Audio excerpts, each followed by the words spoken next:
Oh yeah. And with that, ladies and gentlemen, welcome to another Art Contender show.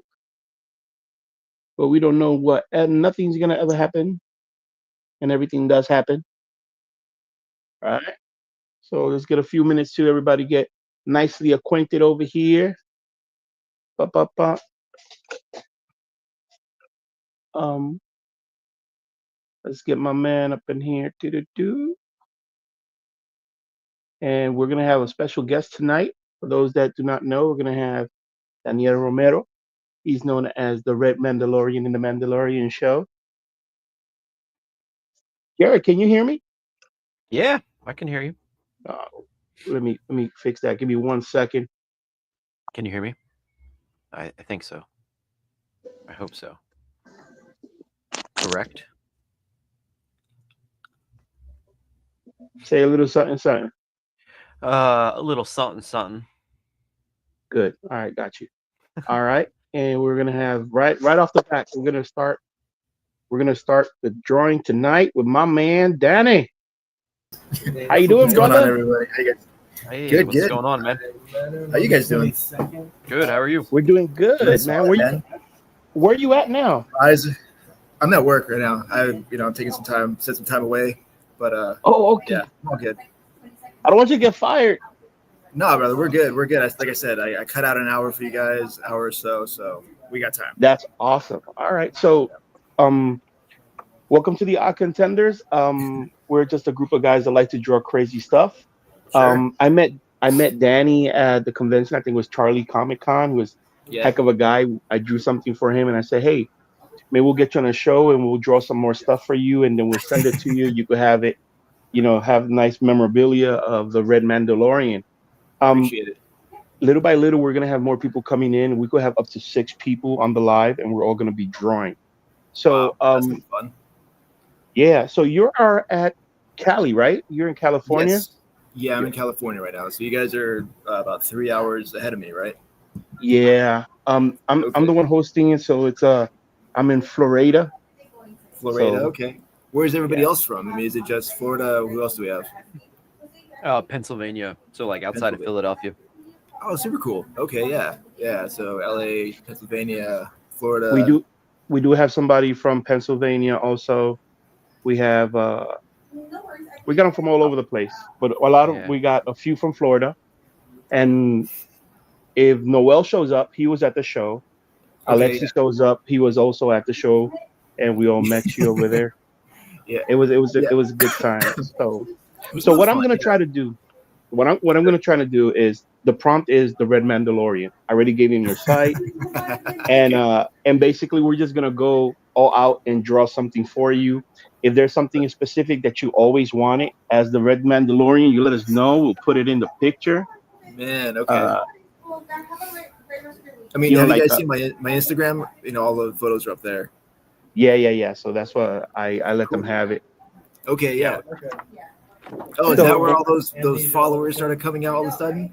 that's right, my man. I'll hook you up, Okay. brother. I was like, where's my follower count going up a little bit? So That's all okay. our crazy people. So what we're Appreciate gonna you guys. do Thank you. is in my perspective, I was gonna do a chibi style Red Mandalorian, Okay. but I'm gonna give him, that other guy has that, the baby, the chosen one. I'm gonna give you a different type of pet where you Okay. go walk Sure. around and beat up people. Yeah, man. So Bring it on. Whatever you guys like. that's awesome. And then we're gonna, So, like I said, little by little, they're gonna be coming in and drawing and sure. asking questions. Yeah, man. I Now, mean, that's what I'm here for. I'm here for questions, guys. Whatever you guys got, go ahead and hit me. We'll make it happen.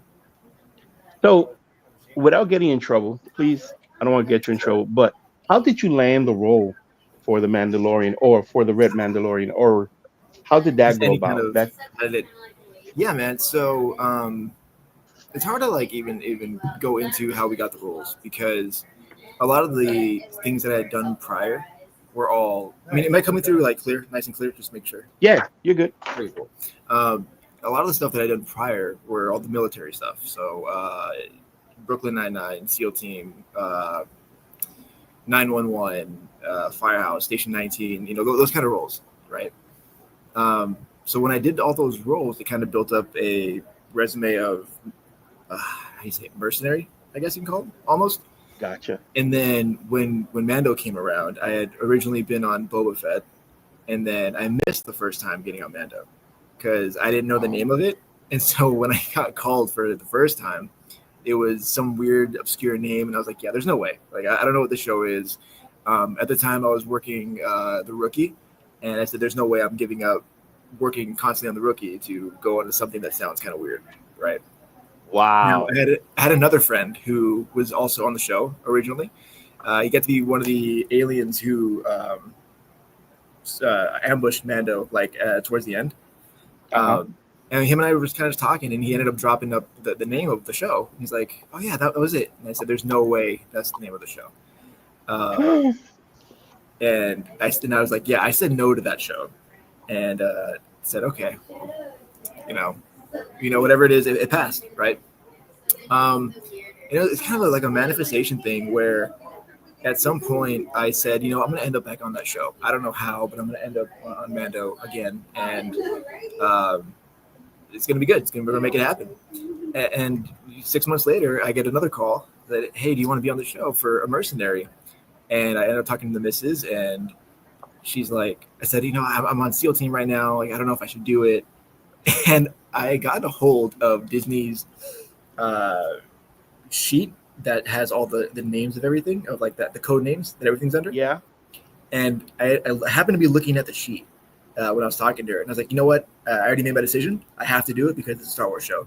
Like, I have to pick this up. There's no way I can say no. So I ended up being at my regular gig, and I told them, look, I have to leave for like an hour. I need to go set up for costume fitting, and I'll be back. And I was gone for like 3 hours. So I came back, and they were like, where were you? What did you do? And I couldn't tell them at the time. But then I'm supplying a need. So I went to the fitting room to kind of see what was going on, and I recognized where I was because I was on Boba the first time. And you just walk in, and there's just Star Wars pictures everywhere, right? And there's a bunch of Mandalorians on the wall, and it was like, all right, cool. So like we're fighting Mandalorians again this season. Like, it's gonna work out. And just like straight out of a movie, the costume designer just hands me the armor. She's like, no, you are a Mandalorian. Put these on. So we started putting on the suits and started tailor fitting everything to kind of my body style. And that's how I got it. I ended up just fitting in the suit and went to set, and lo and behold, it had my name on it, and it had all the things that I fitted with and my colors painted. Helmet wasn't there quite yet, but it was just my stuff. So it was a lot of fun. It was really cool. There was like 12 boxes in 6 different rooms, because when I got there was like 12 people initially, and then we all had our changing rooms in the box. And then I remember everybody's kind of coming out of their dressing rooms, right? But you guys ever see like behind the scenes photos where they all have their cloaks? Mm-hmm. Yeah. So everyone had the cloaks. It was like kind of showing everybody pieces of their armor, and just kind of changing things up. And we didn't see each other's armor until we actually got to set. So that was super cool to finally like see everybody in the armor. Oh wow! So it was like a surprise. Yeah, it was a big surprise. Yeah, because like we can only see bits and pieces of like who had what. But once we got on the set, like we took off our cloaks, we got our jetpacks, we're fully dressed, weapons, helmets, and at that point we had all seen like the different colors of what's going on. But yeah, so just I guess long story short, I built up a resume that that had military, mercenary, basically a weapons type of person, and then that's what they were looking for Mandos, were mercenary kind of people. So I got brought in, and the rest is history. Oh, nice. Wow, that's a crazy story. Now, that night that you told the missus, nope, I'm gonna do it. Was that then the first night you slept on the couch? No, it wasn't. Because she knows that I've been wanting to do. I've like hoped to get on this kind of thing, right? And I had told her like I missed it the first time, and I said like somehow I'm gonna get back on the show. She's like, yeah, you will. Like being supportive, like yeah, you're gonna get back on the show, but like secretly like I don't know. So I don't know, kind of screwed up this time. But it actually ended up working out, because when I said yes to Mando, I had left SEAL team. Like my contract I stopped getting called for SEAL team. So I ended up being picked up for Mando, and in the end, I didn't have to choose between the two shows. Okay, cool. So it really, really worked out. Yeah. Man, It worked out in my really favor. good. Like, I've been very, very fortunate, and God's been really good to me in terms of like the shows I've been able to do, because I kind of was able to bounce around from show to show. Like, I would end up finishing one show, and then like I would slowly be transitioning into a new show, and then I would get picked up for that new show, and it kind of just was like that for like almost 3 or 4 years. Like, I got very, very fortunate to be able to like have that stability of just being on those shows. Especially because I did them for a few seasons. So the more the seasons they have, the more they're going to bring back somebody who's pretty reliable. And we got to see a lot of like the same people who would return, like in SEAL Team and the Rookie. If you really pay attention, you really see the same people. That's because they want to really build that world around those like environments. So they want to make it seem like it is super hyper realistic. Yeah. We all work there. Yeah. So it worked out. I was very fortunate. That is crazy, amazing, man. Yeah. What season? I'm looking up reference photos, so I'm on your Instagram right now. So like, Yeah. do you have what season and episode? Because I'm gonna look up more reference. See if I Season, you know what? Season 3. You guys should ask me for references earlier. Let me see if I have some. I could put it in the chat, and then you guys can take a look at them. Because I have, because I've been very fortunate to do these signings. I have photos from like basically everything I've been in. I can send them to you guys if you want. Yeah, if you got like a full like. Oh, full body? Awesome. Yeah, like some body. of the ones I see are like still shots from the show. I mean, I got a full body. Yeah. Oh, that's sweet. All right, cool. I got a full body. Give me 1 second. Just gotta find them. And I got a question. How sure. hot was it? Because like I'm looking at the photos of where you were, and I'm like, dude, this must have been so hot. Like, you probably were dying inside that suit. Yes and no. Yes, we shot in September, October. Like, that was the beginning of when I got on the set, September, October. Mm-hmm. And it was pretty hot. Like, the first few days were pretty rough because I don't think we knew what we were getting into, really. And any kind of thing, especially when it's your first time like in a suit, you kind of start pushing the boundaries and see where your body can go. I remember that it was super hot. And by the second and third day, I think the crew learned that it was also super hot for us. So they took care of us, they put umbrellas and fans and ice packs. They really tried to take care of us because, it did get pretty hot. Yeah. Even in the volume, we were on the volume as well. That was pretty hot too because it was inside, and when you're filming inside, you can't have the AC running when the camera's rolling. At least, you know what I mean. So when the camera was rolling, the AC is off. You have all the heat from the screens, and it's a really big area. So you're kind of sweating there. Only one time did I really have a real struggle. It was in the season finale when everyone's like coming to the living waters, and we're standing there with the flags, right? So everyone's coming to the living waters, but we shot it in a full sequence. So it was like 5-minute thing, and we had to like stand at attention. But out of everything they could have made the flag, they made it like super heavy.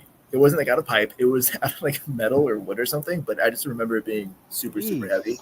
And being like, come on, guys, out of everything that we had, I need you guys to make this out of something that's, I can carry for a while. Yeah. But it worked out. It's all good. At no point did I ever feel like it was too much or I wanted to leave. Because, it's one of those things where it's a dream for every kid to be on this kind of show, Heck yeah, man. Yeah. So it worked out, man. It worked out. Let me try to find these photos for you. You know what? I found one. You don't have to. I see the toys. This is a good reference on your. Oh, you found the toy? Oh yeah, absolutely. Yeah, that's a good reference photo. Yeah, I can use it. Yeah. I actually just finished grabbing them all, so you're gonna get them anyway. Sweet. So you guys have them. So I was looking at your post. Is there any chance of having a Priest-Delorian show since you're marrying people now? I think that was a one-time thing. it was super funny that Rory Ross, who's also the Green Mando from the show, he wanted me to, be the officiant for his wedding. And initially I said no because I was just super scared to do it. I didn't think there was any real reason that I should be doing it. But once again, talked to the missus, and she's like, "Do you think Rory would like question any of this?" And at that point, I was like, "You're right. I have to say yes." So said yes, and the rest is history, man. But it was really fun. It was a lot of fun. I was scared, but I had a great time. Nice. All right, I just sent over a sketch, 7 photos for you. All right, cool. All right, Now, nice. my other question is, now, Sure. was he somebody that you met before, or you just met him in the show? Just met him on the show. We met on the show for season 3, and we kind of just clicked. He's a fan. He's a really, really big fan, and as a fan myself, we just started nerding out. And that's also probably the best part of being on the show. Everybody who is on the show, including the PAs and the sound people, prop guys, they're all fans, right? So everyone just was nerding out the entire time. And it was actually because of Rory that I started doing the signings and whatnot. Because he initially did the first signing on May 4th here in Burbank. And then I went to go support him just to like show some love. And then there was a promoter there, and the promoter liked us both. So he picked us both up. And then since then, him and I have been able to travel together to do those signings, right? So it was a lot of fun. It was a lot of fun. And I'm very, very fortunate that I could do that with him, or just in general. I get to meet people like you guys, artists, fans, people who do it. And we just have a lot of fun just talking Star Wars and just nerding out.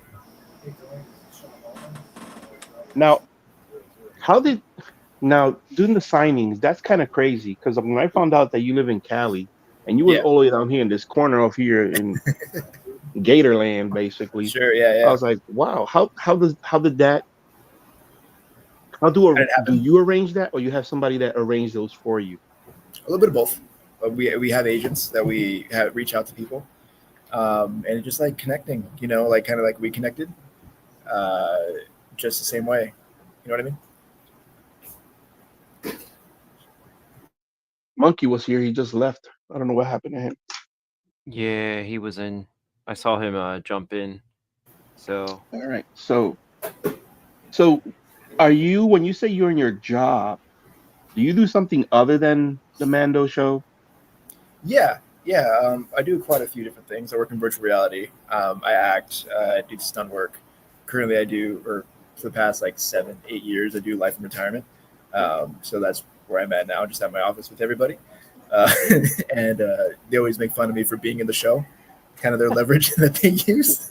So yeah, well, tell them you don't have people drawing them. Ha ha ha. No, yeah.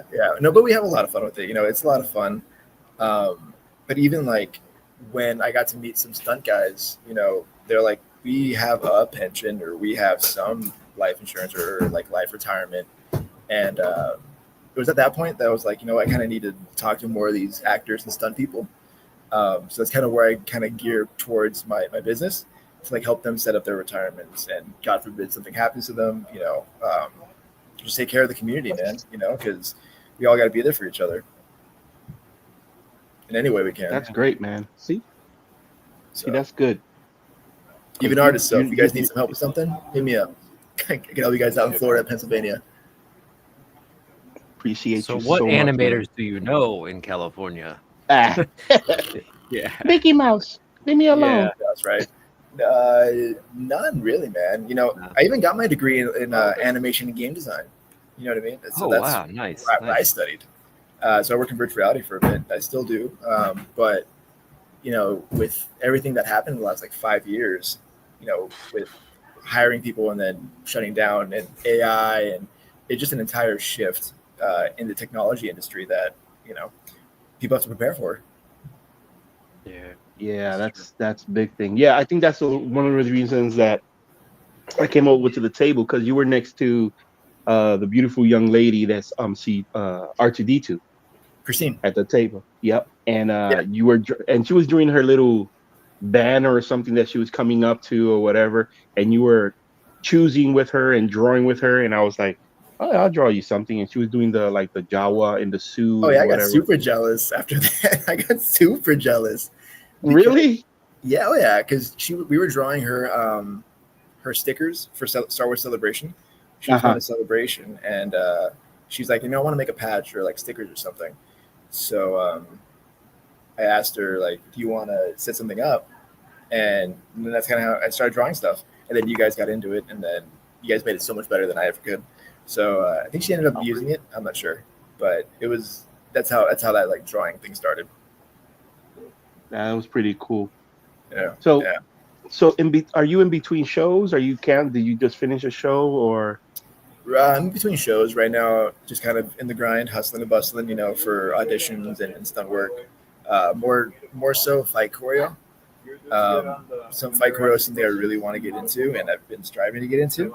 A little bit on the shows, on the fan film that we got to do, Civil War. I got to do quite a bit of fight choreo, so I got to hook up with that team, and you just got to be around the right people. You know what I mean? So just if you want to do something, you have to be with the people who are doing it, right? So just got to kind of prepare and wait for the moment, and then when the moment comes, hopefully I'm able to execute what needs to be done. Yeah, man. If you want to fly, you can't be hanging out with the chickens, basically, right? yeah. But right now, man, just hustling and bustling. Audition after audition, and just perfecting. Or perfecting is not the right word. Honing in on the craft and just making sure I'm ready for whatever's to come. Yeah, that's cool. That's cool. What would be your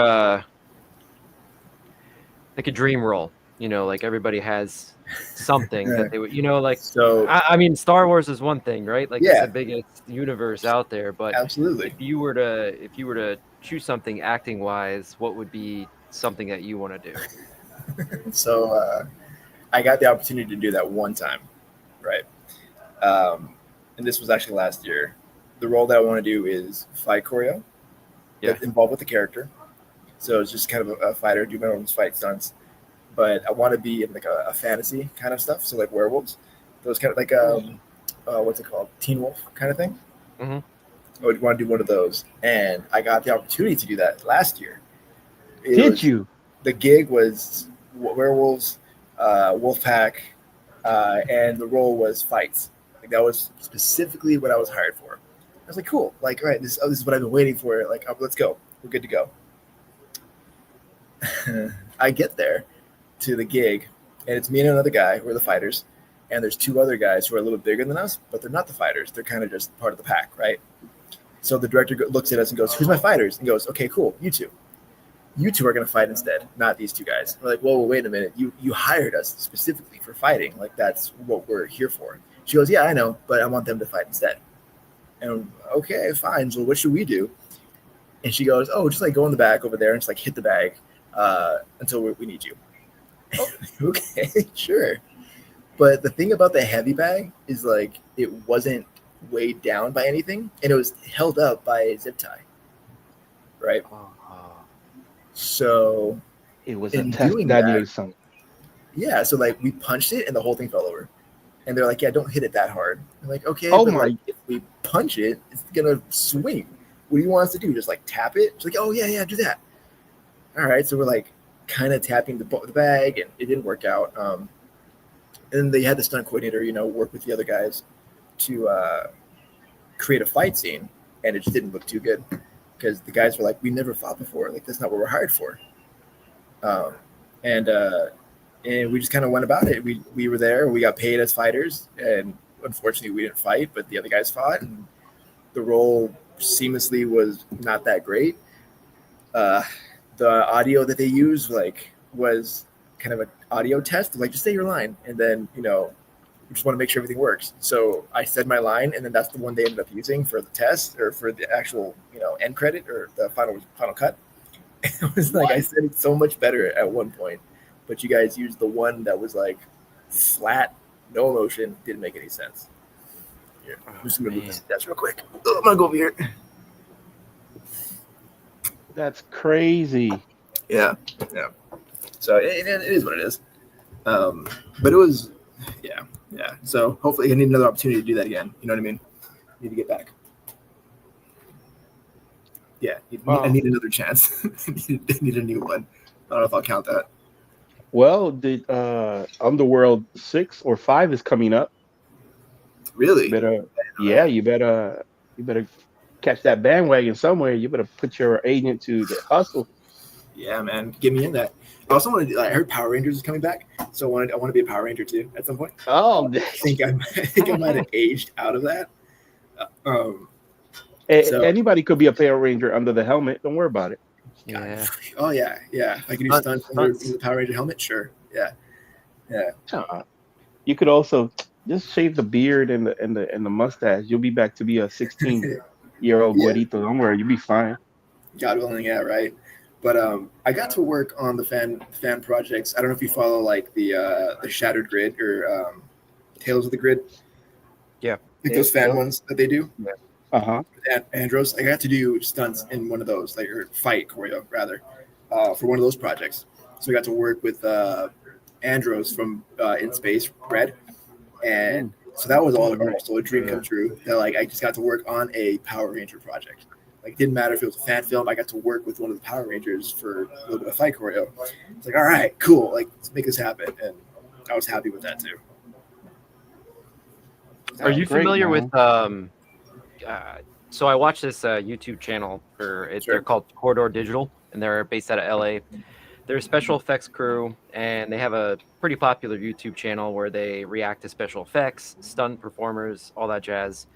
They regularly have Guy De Silva, I think his name is, but not sure if you're familiar with him, but he's a pretty well-known stunt coordinator. I don't know if you're familiar with him at all, or I've had the chance to work with him by his side. I haven't had the chance to work with them, but I think I might know the name.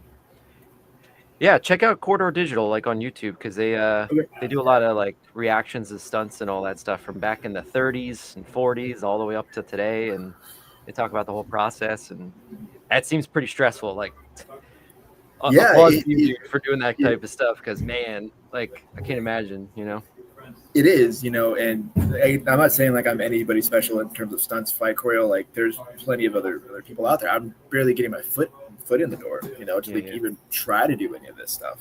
You know what I mean? Yeah. But no, I haven't. I'll definitely check them out on YouTube. But I have a few friends who are doing fantastic stunt work. They're working pretty regularly and they're hustling and they're out there. They're doing their thing. So my hats off to them, give them their flowers. And the stunt crew that we got to work with for Civil War, they were a lot of fun. Those guys were amazing to hang out with. What they got to do, to just see them in action, like in the Mando suits, like they were next level. It was super cool, and I'm just very grateful that they were able to put me in a couple fight scenes. You know what I mean? It's like it's a liability, but again, very fortunate to have worked with them and be a part of Civil War. That's cool. That's awesome. Yeah. One leg has a little thingy. All right, so we have with us my main man, co-host Matt Monkey. He's just taking care of business. What's up? He's one of the. He was one of the people that couldn't make. He's from Philly, so okay, got it. Yeah, but we're like I said, we're gonna be doing some drawings. I'm almost done with your sketch, and then I do your little creature over here. Sure. I'm not even gonna say the name of it. I'm just gonna draw it to see if you can recognize him.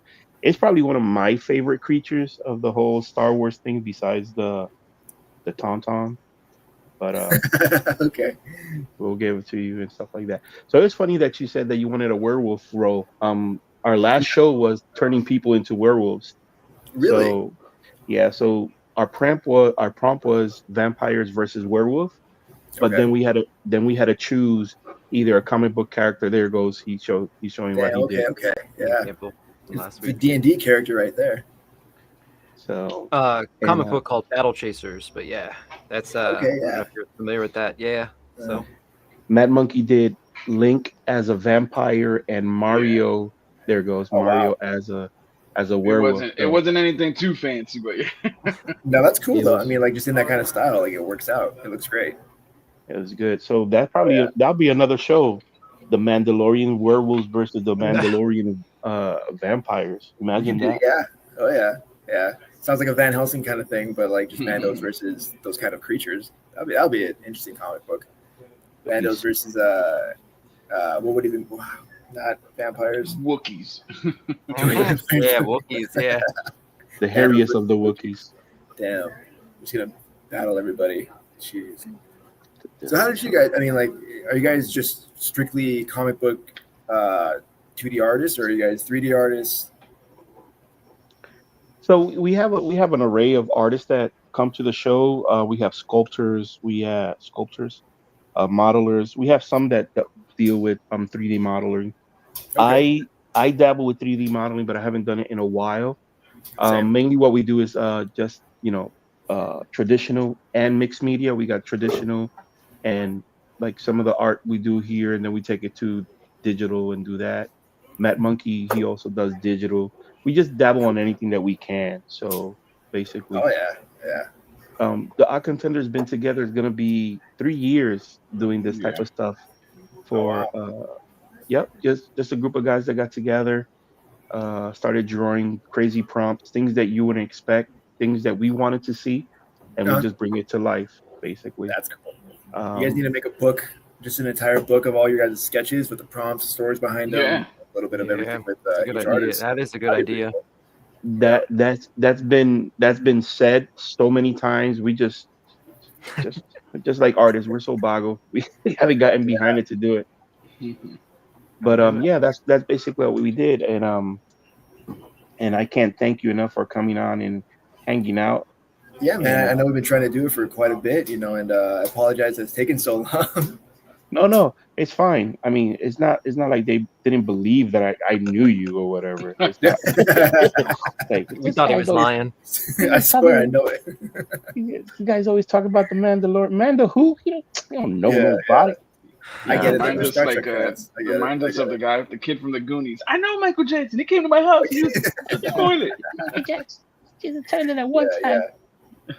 But Yeah. yeah, and I told the guys just he's busy. He's recording the next Mission Impossible 13. Just leave him alone. Yeah, And God willing, man. Yeah. so, but I appreciate that you came out and we're doing this. No, This man, is for appreciate fun. it. The pictures, from my part, and the guys could do that their own. The pictures, when I do them and I finish them, I digitize them. I send them to you, and from there on, you could do with them whatever you want. You can make your own stickers. You can make your own posters because it's gonna be the Red Mandalorian on them. Well, So thank you guys. so Appreciate you it. could Thank have you. that, and Yeah, that'd be Thank cool. you. and Yeah. that way you could have. Yeah. Look, I I went to should have that said show. this. Should have said this earlier. I was secretly hoping somebody would draw the Civil War helmet, the Marauder helmet. I think that We helmet. told you whatever you wanted. I told you, give Yeah. us ideas. We could have done it. I So completely forgot we about that until you just said we that. we still could do it. We still could do Yeah. it. There's still time. Maybe someone could do the Marauder, but that's pretty cool. Who did that movie? Was that the movie with some of the Power Rangers cast? For which one? Civil War. No, Civil War is it's a certain point of view fan films, and then it's called Civil War, right? That's our fan film that we got to do.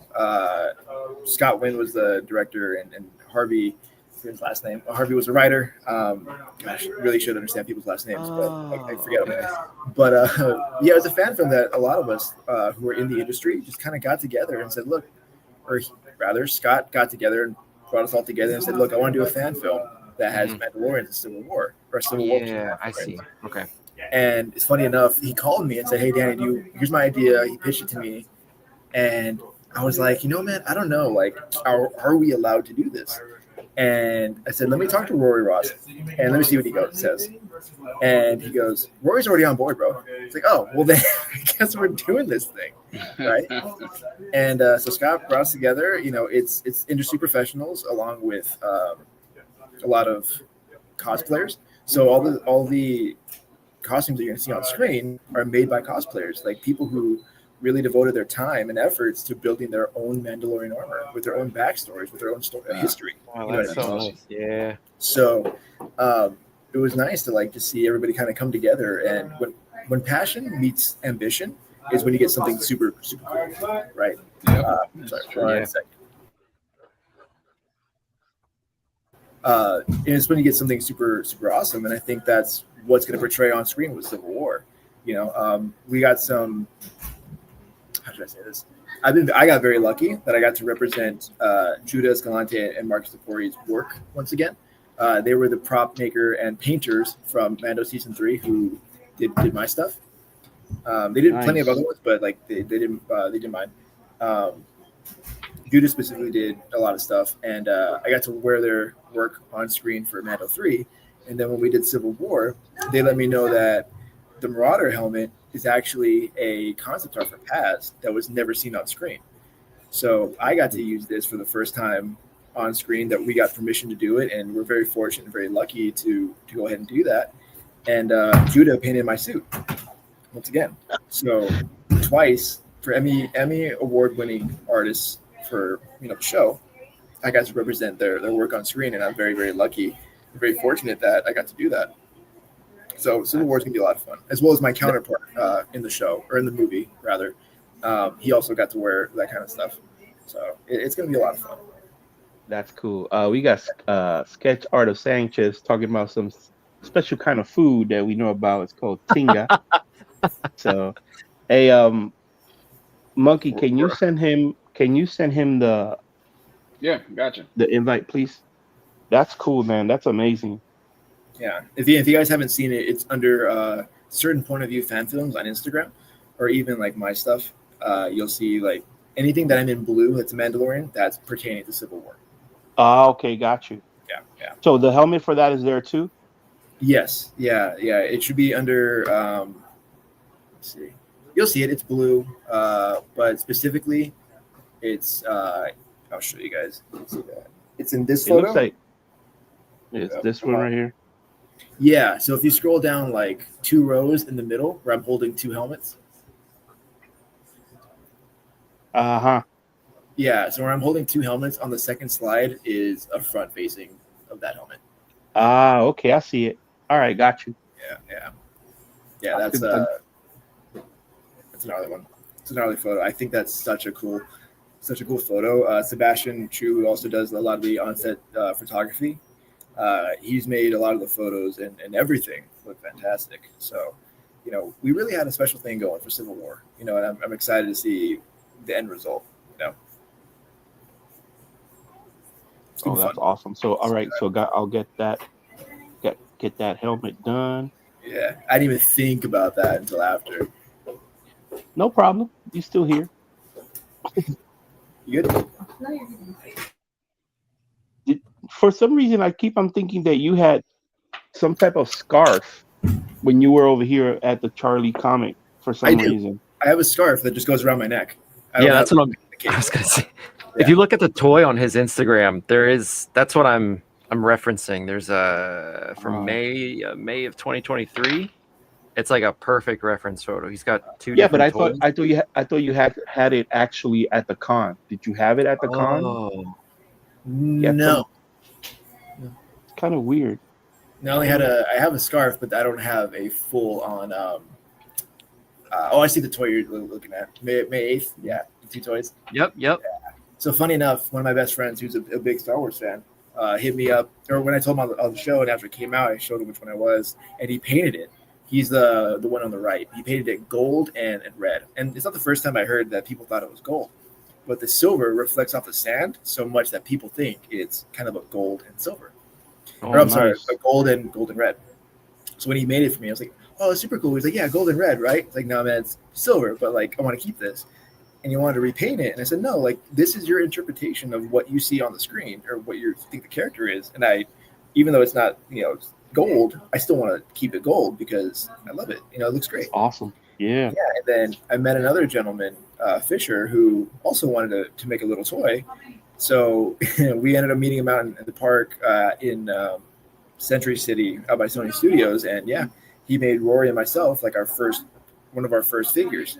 And that was a little bit, screen accurate. And that was crazy, to see like the talent in the community and by the fans. And I'm very grateful that he made that toy. And right now the toy is sitting like right next to my helmet at home. And both of them are sitting next to my helmets back home.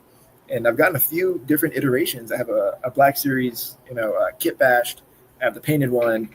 There's another gentleman who does fantastic Kenner toys, like that kind of style, that retro style. And he gave me one of those along with a whole like series of them of other Mandos. So there's some amazing talent that's in this community, and I'm just very lucky that I get to that they think of us, or they think of me, think of us to like make these things. So I'm very, very fortunate. That's gonna be the rest of your life, man. Star Wars fans. They're amazing fans, and I'm very thankful that I get to be a part of this community and like meet people like you guys and meet fans and just hear what Star Wars means to so many people. If you ever heard Roy Ross's story, I don't want to tell it, even though I know the full story, but his story from where it started for Star Wars, and then up until now, being a part of the show and being able to meet fans, it really is like a treat to like sit there and listen to what it really means to him. You know what I mean? It means a lot to me too, but like his story is one of those stories. You know what I mean? So I'm just very, very, very lucky, very fortunate.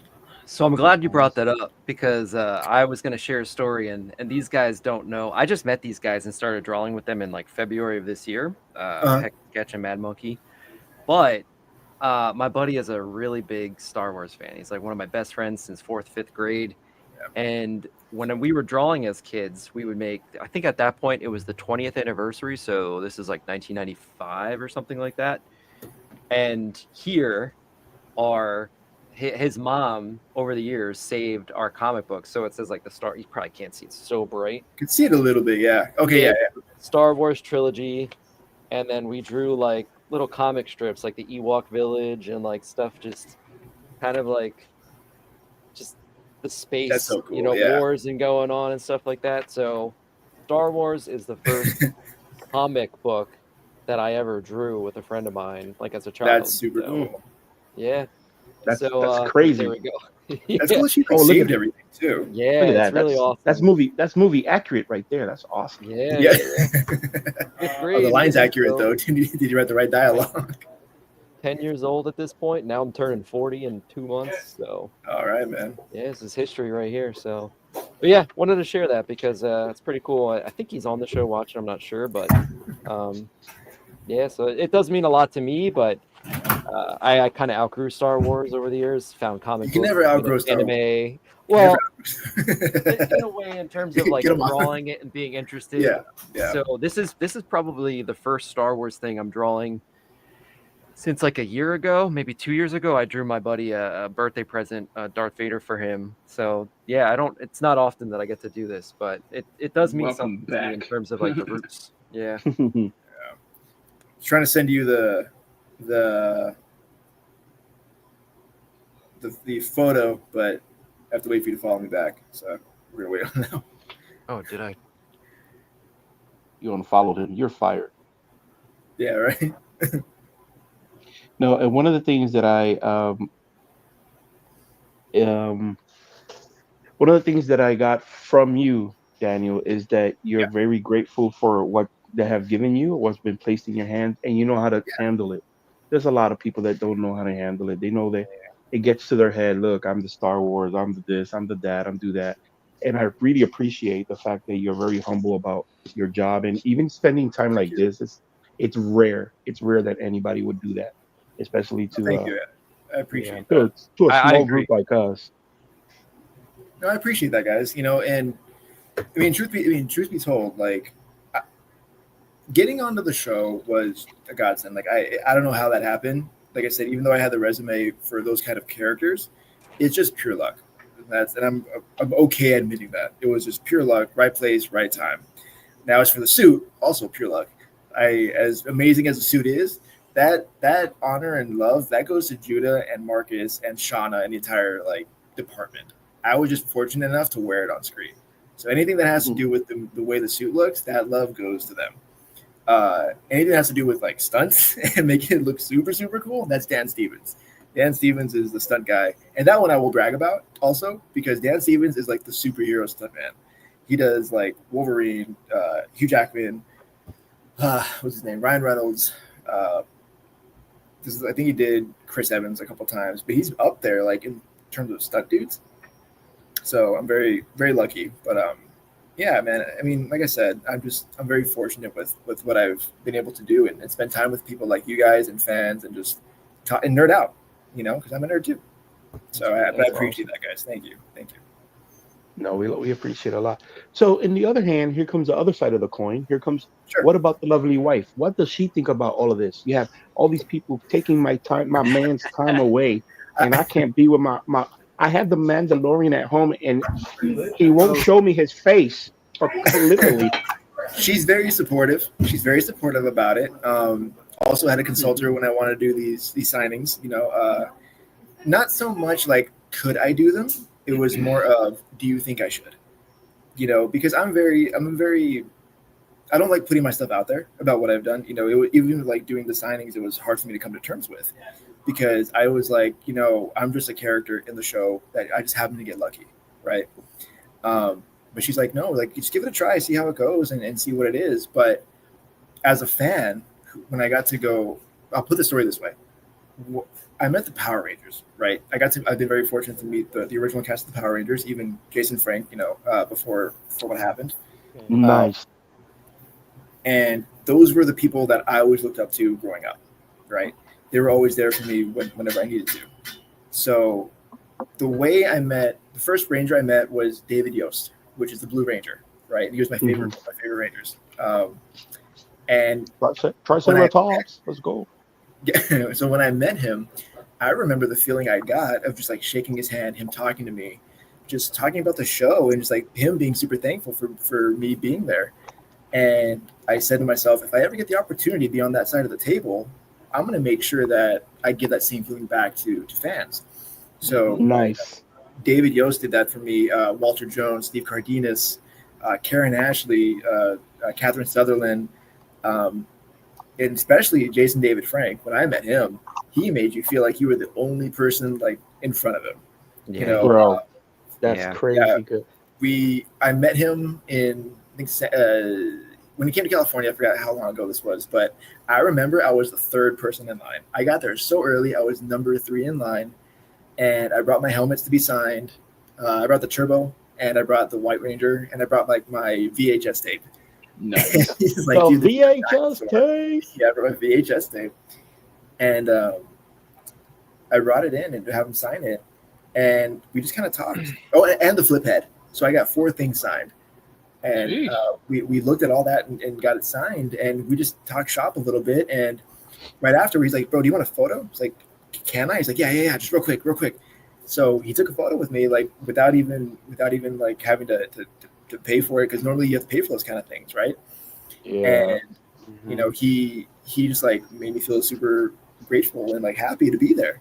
So it's because the way that those guys have treated me, when I met them, I try to give that same energy and love to anybody who comes to my table, because it's a big deal for them to meet somebody from the universe. And I already know, like, I'm nobody big in the universe, but for them, it's just being a part of the universe is something fantastic. So I try to give that same kind of love.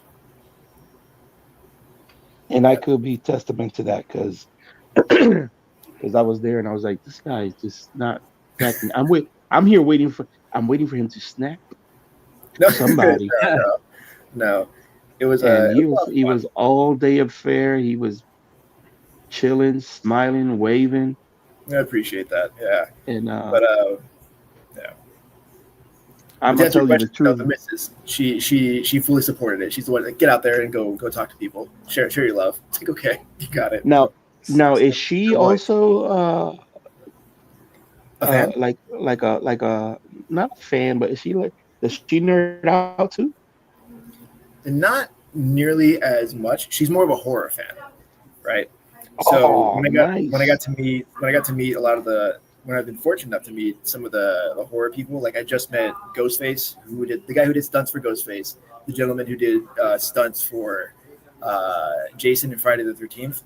I got to meet a few of them, and she's like, that one she was excited about, But for Star Wars, when I told her I got it, she's like, okay. And what does that mean?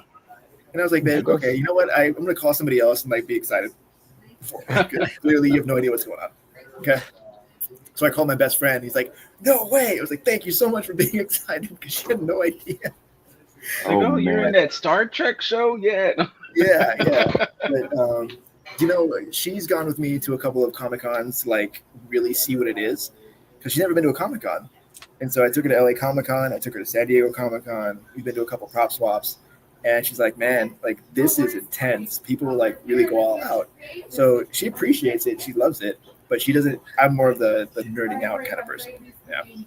Have you taken her to a horror fest? You know, not yet. I haven't taken her to a horror fest. Then she's gonna be like, she's gonna see the same energy. Even probably a little bit more. No, I can't do horror, dude. I'm not a horror person. I get scared. I get scared. You're the Red Mandaorian. Don't get scared. You got a gun. Bro, I'll say it. You know, it's not so much that the stuff scares me. It's everybody else that scares me. Like, you know, when you're walking through a haunted house and the person in front of you like just starts screaming. That's what scares me. Yeah. Like, that's where I get the jumps and jitters. To combat that. Why is he screaming? Yeah. But to combat that, I go over the top in my screams and I try to make a big joke about it. And then everyone's like, okay, like you're just trying to make a big joke. It's not even fun anymore. So, but that's the way I get. I hear you, man. You mask your fear with somebody else. yeah. So you know, but she's she's like haunted houses, haunted hikes. You know, let's go to this place. I'm like, no, like I'll look from right here. You know what I mean? Man, I don't mess with that kind of stuff. I don't mess with that. We're gonna have to draw something for the wifey too.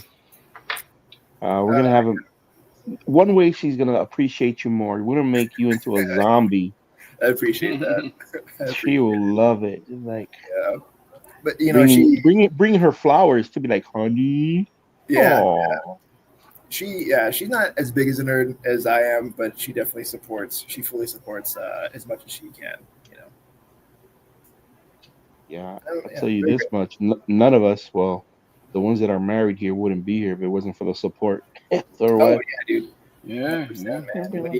When you have somebody who is behind you in anything that you do, and it's very encouraging when you have no idea what you want to do, or what you have no idea that you're capable of doing it, but they're behind you 100%. That's the kind of person that you need. That's going to push you beyond anything that you think you can do, and not only that, hold you accountable to what you want to do.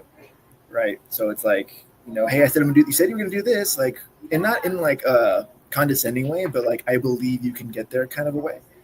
And just holding you to what you know you can do. And she's that kind of person for me, you know. I'm very grateful. Stop dilly-dallying. You know you could do it. Let's go. I love that woman. Yeah, she's fantastic. She's fantastic. I'm gonna text her right now, baby. I love you. I'm talking to you. I'm talking back to our podcast. Yeah, she's fantastic. So I love you so much. We're gonna go see a horror movie together. Is she an actor at all, or no? She's not. No, she has a real job. Yeah, she has a real job. But you know, but with the work that I get to do, you know, it's very flexible. So as an actor, you have to have some kind of thing where you can leave, come for like 3 hours to do an audition for 5 minutes, and then come back. Very fortunate the work I get to do, and a little bit of transparency. I'm a product of what I get to do, right? Yeah. Especially in the life retirement kind of thing. You know, my mom had it. My mom passed away in 2013. And because of what she left for me, I've been able to pursue acting. You know, I was able to get out there and do what I wanted to do. So I believe in what I do. I love what I do. I'm very grateful that I get to help other families do it. And that's what I've always wanted to do with my life, is be able to change lives and inspire people. And that's why I got into do animation. When I would watch movies with my mom, it was those things where like I escaped to those kind of worlds, right? And I would live in those worlds and like just kind of get out of my own reality. And I always said I want to give people that chance to escape their reality and just be okay somewhere else, you know? And that's why I got into animation. Later on, I transitioned to acting. I wanted to become those characters that I got to look up to, like the Power Rangers and everything else, where I get to just talk to people and people relate to, and worlds that people love. And you know, I got very fortunate to be on Star Wars, and now I get to travel the world and just nerd out, you know. And also my regular gig, same thing. I get to sit down with families and just kind of talk about ways we can protect them and help them and make sure everybody's pretty set up, you know. So I believe I'm where I'm supposed to be, and very few people can say that about what they love. You know, that's a good feeling too. That's a really good feeling. Yeah, and I have the right people. I'm gonna give some love. to the team. I have the right people around me who keep me accountable and hold me to what I need to do. There you go. There you go. Yeah. So But, would you say your job that you're at now is more of kind of like your decompress time? Because as you mentioned, like going to Comic Cons and such could be pretty overwhelming, and I'm sure it's just flight after flight, and signing and meeting people, and it's like depends. Right. The team here And then you team go- here is pretty intense. My free. decompressing time is jujitsu. Believe it or not. Oh, nice. It's when I go to jujitsu. Yeah, that's cool. And it's not because people think like fighters are angry or jujitsu people are angry. Like that's where they go when they have a lot of anger to release to everybody, right? Yep. No, for me, jujitsu is very calming because if I go in there angry and I try to fight somebody angry, I'm going to lose 10 out of 10 times. It just doesn't happen. My breathing's going to be off. I'm not going to be thinking steps ahead. I'm not going to be intentional with what I need to do. So I have to calm down, relax, leave whatever problems I have at the door, and I get a great workout in. You know what I mean? Yeah. Some days are better than others. Some days I'll walk away feeling great. Some days I'll walk away really hurt. But no matter what, I leave the gym in jiu-jitsu feeling a lot better, whether I won or lost that day. Because I was forced to relax, forced to just think about my opponent in front of me, and nothing else mattered. So those are my decompression times. Yeah, that's nice. Yeah, and So it worked out. It works out. Yeah. That's Yeah, these cool. look great, guys. You mind if I show everybody? Go for it.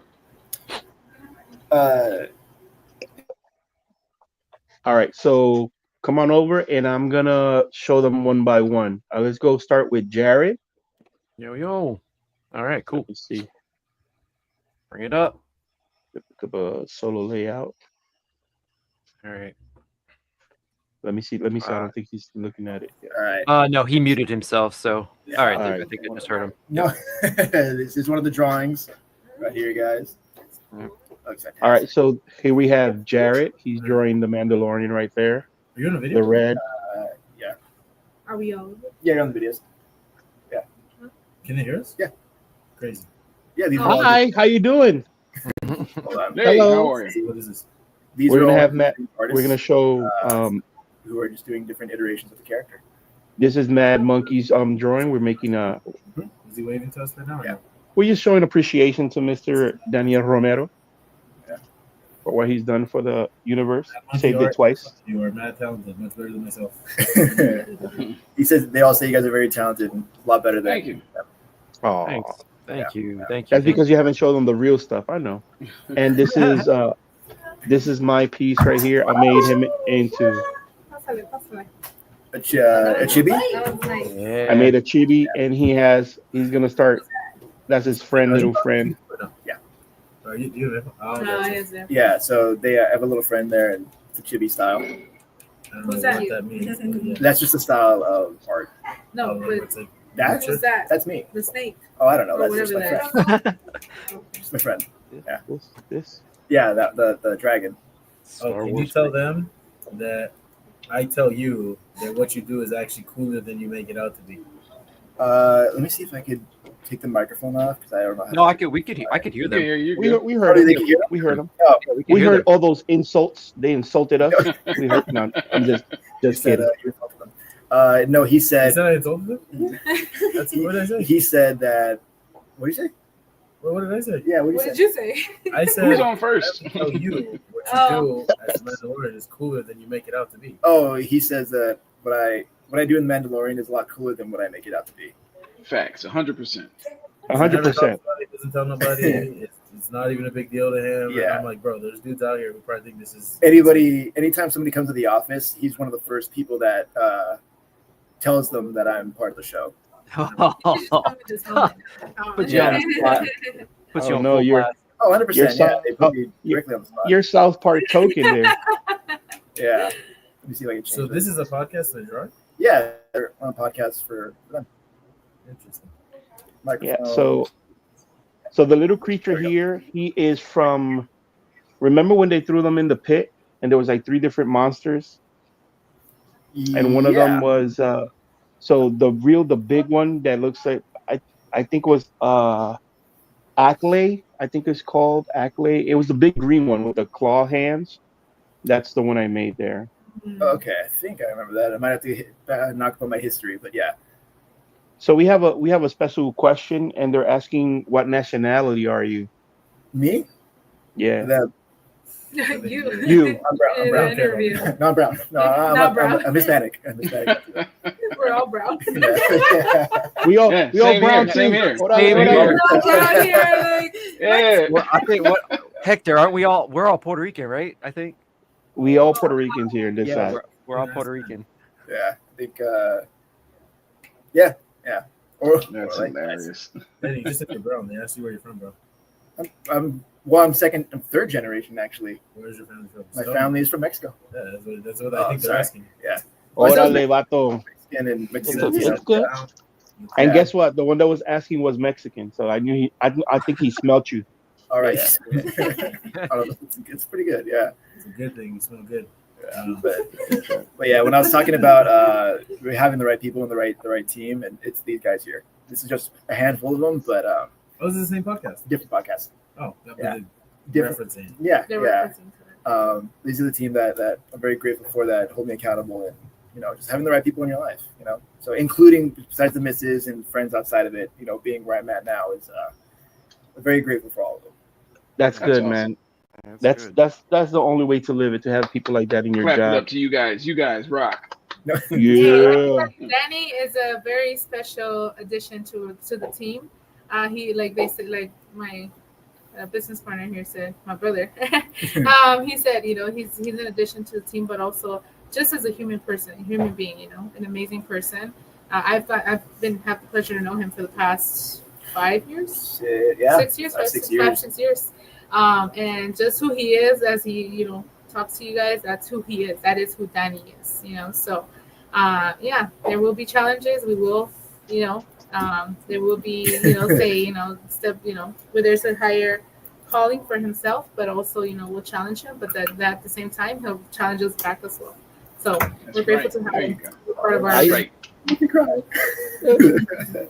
I think that Danny, as you guys call him, Daniel, Yeah. he plays more than one role in his life that he doesn't even know it. He plays, from what I see, what I get from the little bit that I know him. He plays the role as the big brother, the little brother, the friend, the companion, and you ride or die. All of that evolved in one, and yet he does it all look so simple. Just like your partner said, that he doesn't hype up the show like it's supposed to be. He goes, "Yeah, I'm on the show. I'm flying. I'm shooting people." So I do his he has such charisma, and he doesn't gloat about it, and that's why I really appreciate him. I like his humbleness, and that's why he's gonna keep on getting the stuff that he gets, and everything's gonna work out for him because he has people like you around him, and he is the way he is. It's just amazing. God willing. And you know them, and you know him for 3 years, and I only met him at one sitting at a Comic-Con. Yeah. Wow. We met in You know what I'm saying? Florida? In Florida. Nice. So and him doing that, the hands up, that's classic Danny. No, not me. Not me. There you go. There it is. But that is him. Like you said, that is 100% him. And we're here for it, to watch him. And like you said, I mean, don't quote me on this. I am not the best for your people on Star Wars. I am not the one that watches all this. I'm sorry, but let me tell you. She's a Star Trek fan. My husband, he's watched this, and I do know about I think he wanted to see it, if I'm not mistaken. But again, I know he's just going to keep growing in that field as well, just as he is here as well, and he's been growing with us. So we're excited for what's to come for him. Future looks bright for him for sure. God willing, things will work out. Excellent. That's Things will work. awesome. That's Appreciate good that. that You can now say you got people from Florida, California, Philadelphia. So you got so many people. One more time? I'm saying you have so many people. You touch people from Florida to California, Philadelphia here. Chicago, looks like someone just There you said. go. Yeah, Chicago, Philadelphia. So yeah, look at that. Worldwide. Mr. Worldwide. Oh, yeah. Right. Can we change my name to Mr. Oh, Malaya? Mr. Yeah. Whippa. Oh, they also said Missouri. Yeah, there You you got go. somebody Even in Missouri Missouri. waiting for you. All right. You say how many people on? Huh? You say how many people on? Yeah, there's other people on. No, does it say how many people on? Oh, I don't know how many people are on. No. Yeah, it shows about 5 or 6 or so on the chat. And then we have some people that are in the private chat that is hidden. So they're the ones that don't want to be seen or known, but they're the ones that are asking the questions. Oh yeah, there we go. Yeah. Cool. But yeah, so now I'm gonna start doing the one with the blue helmet, Oh, the Marauder. the Marauder, Yeah. and it's gonna be a little bit different than the chibi one. So we're gonna do it. And whatever the guy on the top right is working on, that looks pretty crazy. That's me. Well, I mean, it's his style of me, but that's. I have no idea, Danny, that was you. I'm letting you know. I mean, all the other Which I had one? no idea this one was also you. That's what you get for being a Star Trek fan. Who's the top right? Jared. Yeah. Oh, let me me. see. Yeah. Sorry. Yeah. So Yeah, it's pretty tough. I had this idea immediately when he said about the Mandalorian, and when I looked you up. So I'm a big fan of Dragon Ball Z, and I wanted to do like a Piccolo style. You know, Piccolo's always like hanging out on the Yeah. edge of a building, and he's got his like giant cloak thing. So No, I see I'm it. pulling inspiration and reference from like a stance from Piccolo from All Dragon right. Ball. Hey, I messed with your sweater, bro. I did. It's dope. Got the dream. Oh yeah, and the Dreamcast came out on my birthday, 9/9/99, when I was 14 years old. I got to represent. So That's yeah. dope, bro. You guys all do awesome work, bro. I think that's dope, man. Thank you. Thank you, appreciate it. Oh, all All right. right, Danny, let's get back to it. Appreciate it, guys. Yeah, that's awesome. the team. That's the team. That's awesome. Awesome. That's awesome. So besides the role, when they bring back Teen Wolf, you want to be Jacob in Teen Wolf? Do I want to be So- Jacob in the Teen Wolf? I don't know, man. We'll see what happens. I would. That's my character that I would love to do. There's another character I want to do. Red Hood. I would really want to do a really broken Jason Todd. Dude, Like I was like fresh Dude, out of the Joker. But like that's what I want to do. Really? Yeah, like a really dark Red Hood. Dude, it's wild that you said that because when you first came on camera, I was like, "Yo, if this guy had just a little bit of longer hair, you'd totally pull off the Nightwing vibe." Like, Yeah. Totally. That would be a I was fun thing thinking to that do. immediately. That's So, cool. We'll see what happens, man. You never know. Stranger things have happened. Yeah. We'll see. I mean, it's funny because like even in the day and age we live now, we can always make our own things. And Yes. just find the right people and the time to do it. So, Yeah. yeah, I would want to do a Red Hood, be a werewolf, fight. Anything I can. One of the Anything you can. Yeah, anything I can really.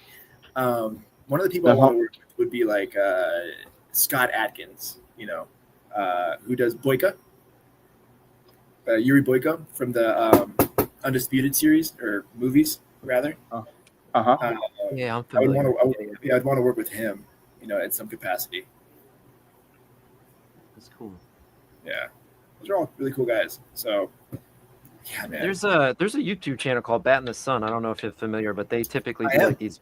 Oh, you are, yeah. They Yeah. do like these beat ups and stuff because you mentioned Jason David, so that would be a cool place to start too.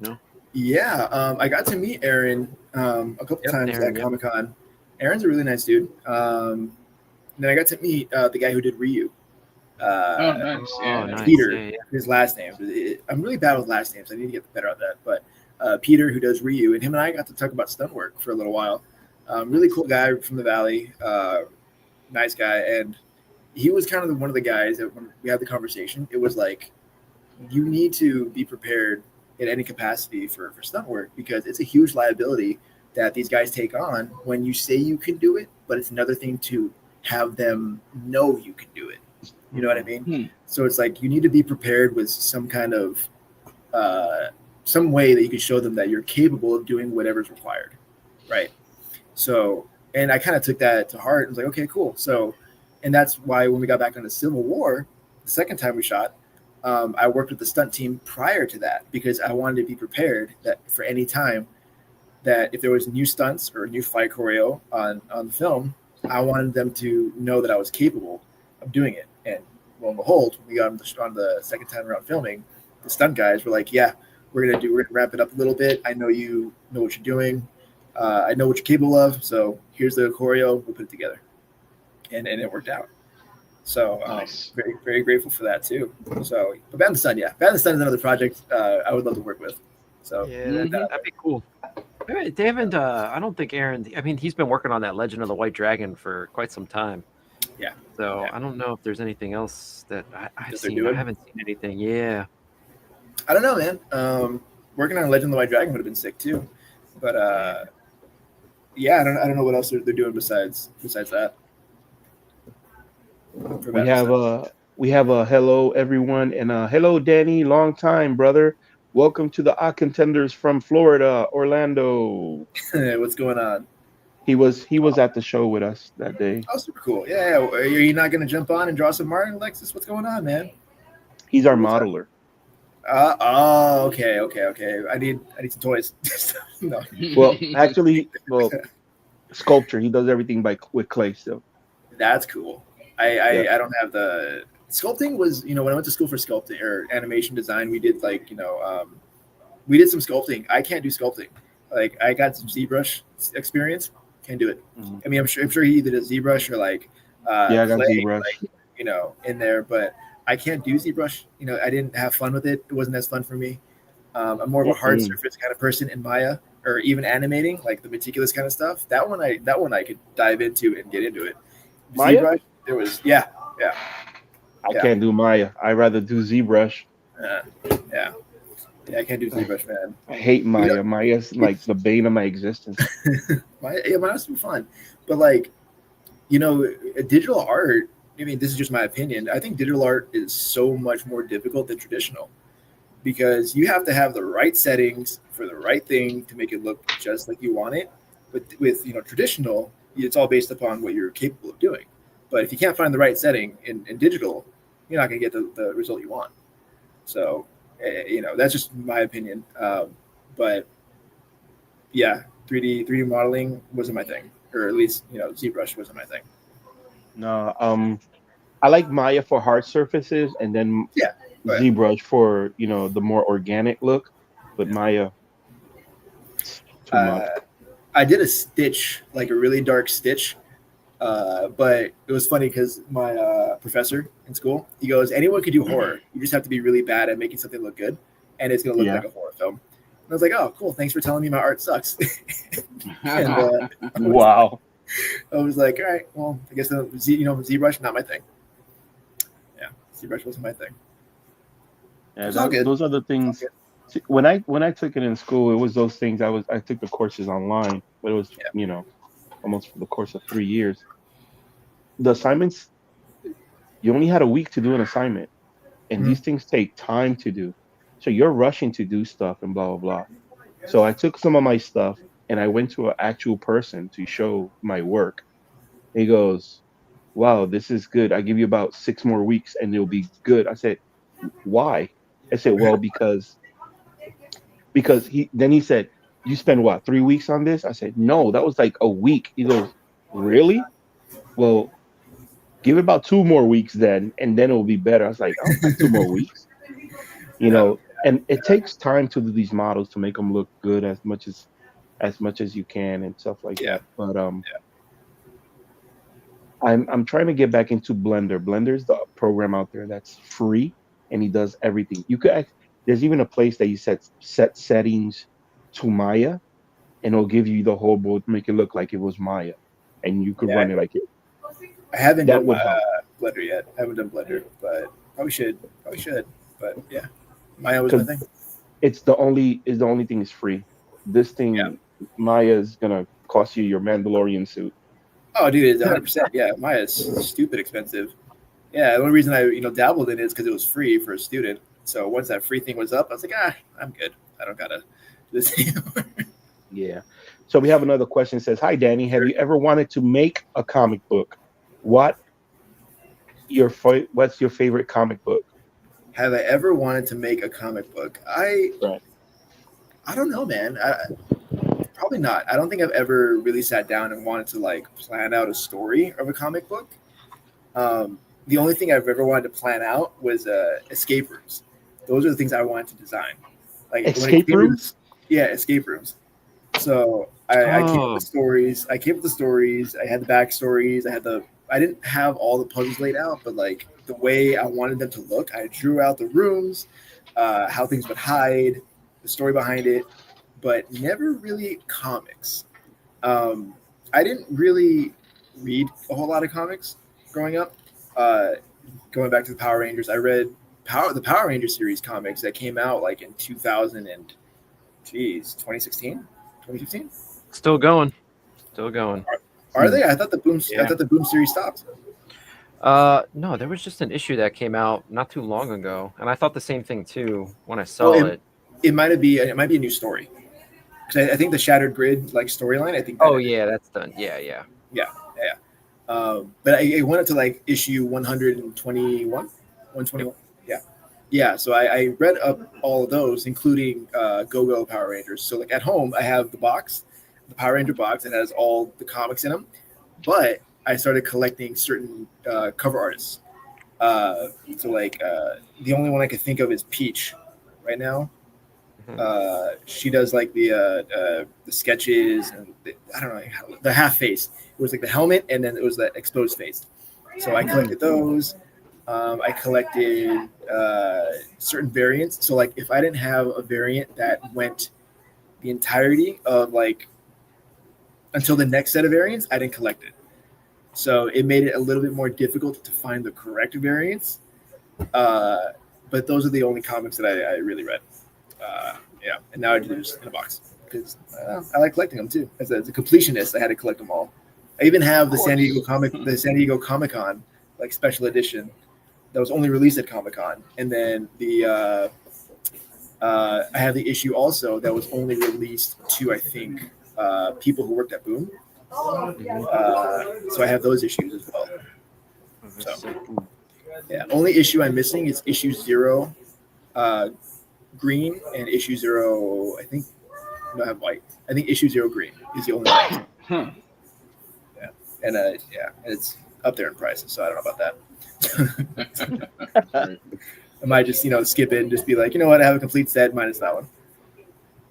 Yeah, I think it's so funny that there's a hobby that we love so much and we get to it and we ourselves make it so expensive to get things because we love it so much. Yeah.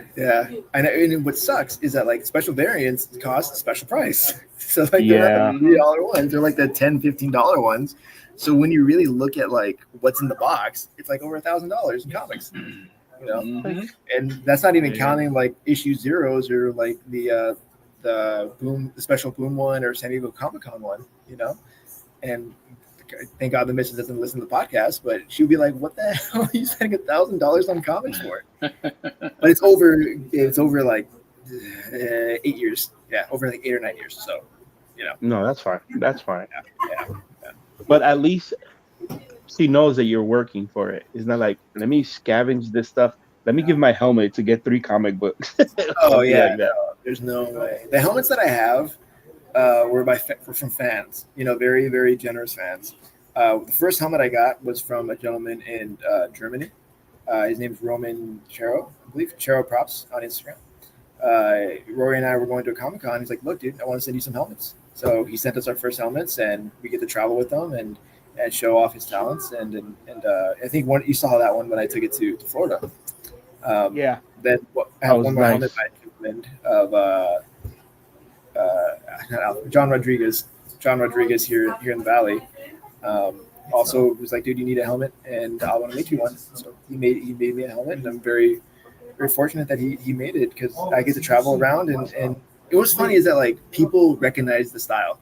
So when I travel with that, they're like, "Oh, is this Rodriguez? Like John Rodriguez?" I'm like, "Yeah, man, it's John Rodriguez. Make sure you order one." So that's awesome. So we would try to hook him up as much as I can because I'm very grateful for that helmet that he sent me, or that he gave me, and now the fans get to enjoy it too. Man.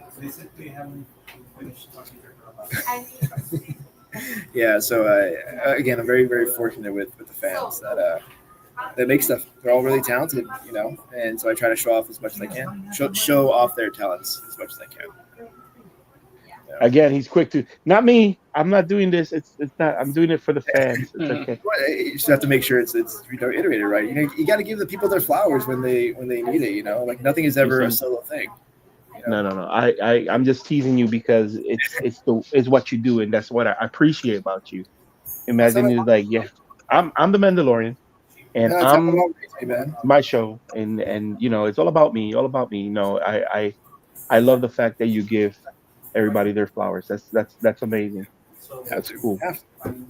You have to, man.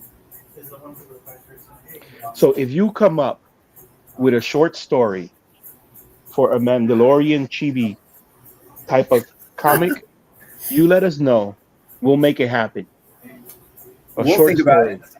Only issue is someone has done that before in the past, where they were a character and they released their own story about their character, and it was like their backstory that they decided it was, and they released a comic about it, and were like, "This is me, and this is my story."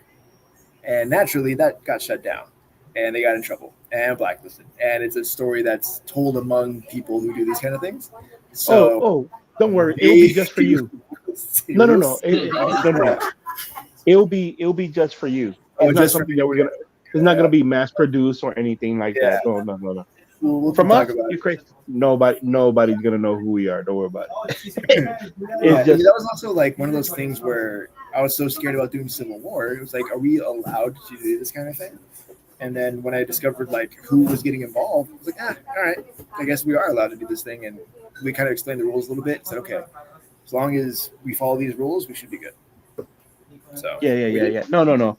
It's just for you. It's something that you did that you like, and it will be something just for you. It's not to mass produce or make money or make it. I'll see if I can find a story. Definitely not to make anybody rich. That's for sure. But yeah. I'll think of a story. I'll think of a story we have, and then we'll brainstorm it. We'll see what happens. Yeah, that won't be no problem. Something like a comic strip, man. That'll be cool. Like the Red Mandaorian when he was young. He was something like Calvin and Hobbes. Imagine. Yeah, that'd be kind of cool. That'd be a lot of fun. But he has real weapons. Yeah. Never did I think like I would be a part of such a fun thing. You know. Are you in the movie? You know what? You probably can't answer this. You're not. Yeah, I was gonna ask if you're in the movie, but oh no, I'm not. No, I was just gonna say I don't know if you're allowed to answer that anyway. So no, I'll tell you flat out. No, I'm not. Yeah. I'm in the movie. Yeah, I don't even know anybody who's in the movie, to be honest, except for a few of the main people, like a few of the main suit actors, I should say. But anybody else, I don't know any of my friends who might be in the movie. They could be lying to me, but I don't know anybody who's a part of that. Yeah, I was just gonna say. So, like, I this is speculate. I mean, I'm pretty naive to this, but like, Pedro Pascal is like never in the suit, is he? It's just like his voice, really. Or has it kind of shifted since season 1 or what have you? I can't speak for season 1 or 2. For me, Brendan Wayne is the man in the suit. Brendan Wayne, Lateef Crowder, and Barry Lowen, all very nice gentlemen. But those for me are the Mandos because I got to see them the most. You know, yeah. So and then same thing with Tate Fletcher, you know, Katie Sackhoff, Emily Swallow, you know, all very nice people who I actually just met Emily again for the first time, like at WonderCon, and we said hi. She's like, yeah, or we had to tell her like I was part of the show again, and I showed her a picture that she actually took. Well, it's been like almost 4 years. I showed her a picture that she took of us from the show, and I was like, yeah, this is me right here. She's like, yes, I remember that day. So it worked out. But yeah, they're all super nice people, you know. And next, actually, Brendan, Lateef. No, I'm sorry. Brendan won't be there. It's going to be Emily, Katie, Tate, and Simon. They're all going to be in Texas for Rebel ScumCon in June, or at the end of June. Is it called Rebel ScumCon? That's great. Yeah, Rebel ScumCon. Rebel Scum. Yeah, second year doing it. The first year was, August 8th through 10th. Second year doing it. First year I got to be a part of it. It was super fun, super cool to like reconnect with everybody, and also like see different eras of Star Wars. Some people were from our Disney Plus era, some original trilogy. Some people did the animated, some of the Ewoks, episode 2, episode 1. People were there, so it was nice to see like different eras of Star Wars. And even me, like I have a poster for it that I got for myself. I was running around like a kid in a candy shop, talking to everybody and asking everybody to sign this poster. That's And nice. I was just so happy and excited to be there and just talk to everybody that people just saw the excitement, and that's what it's about, just to hang out with everybody. Yeah.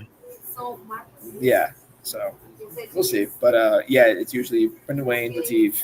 I can't speak for the movie, but for me, those are the Mandas. Yeah.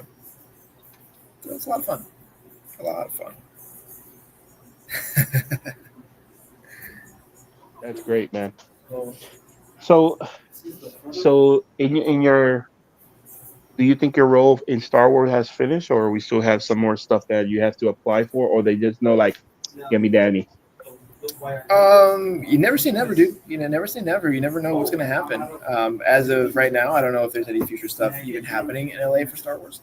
To my knowledge, it's all moving overseas.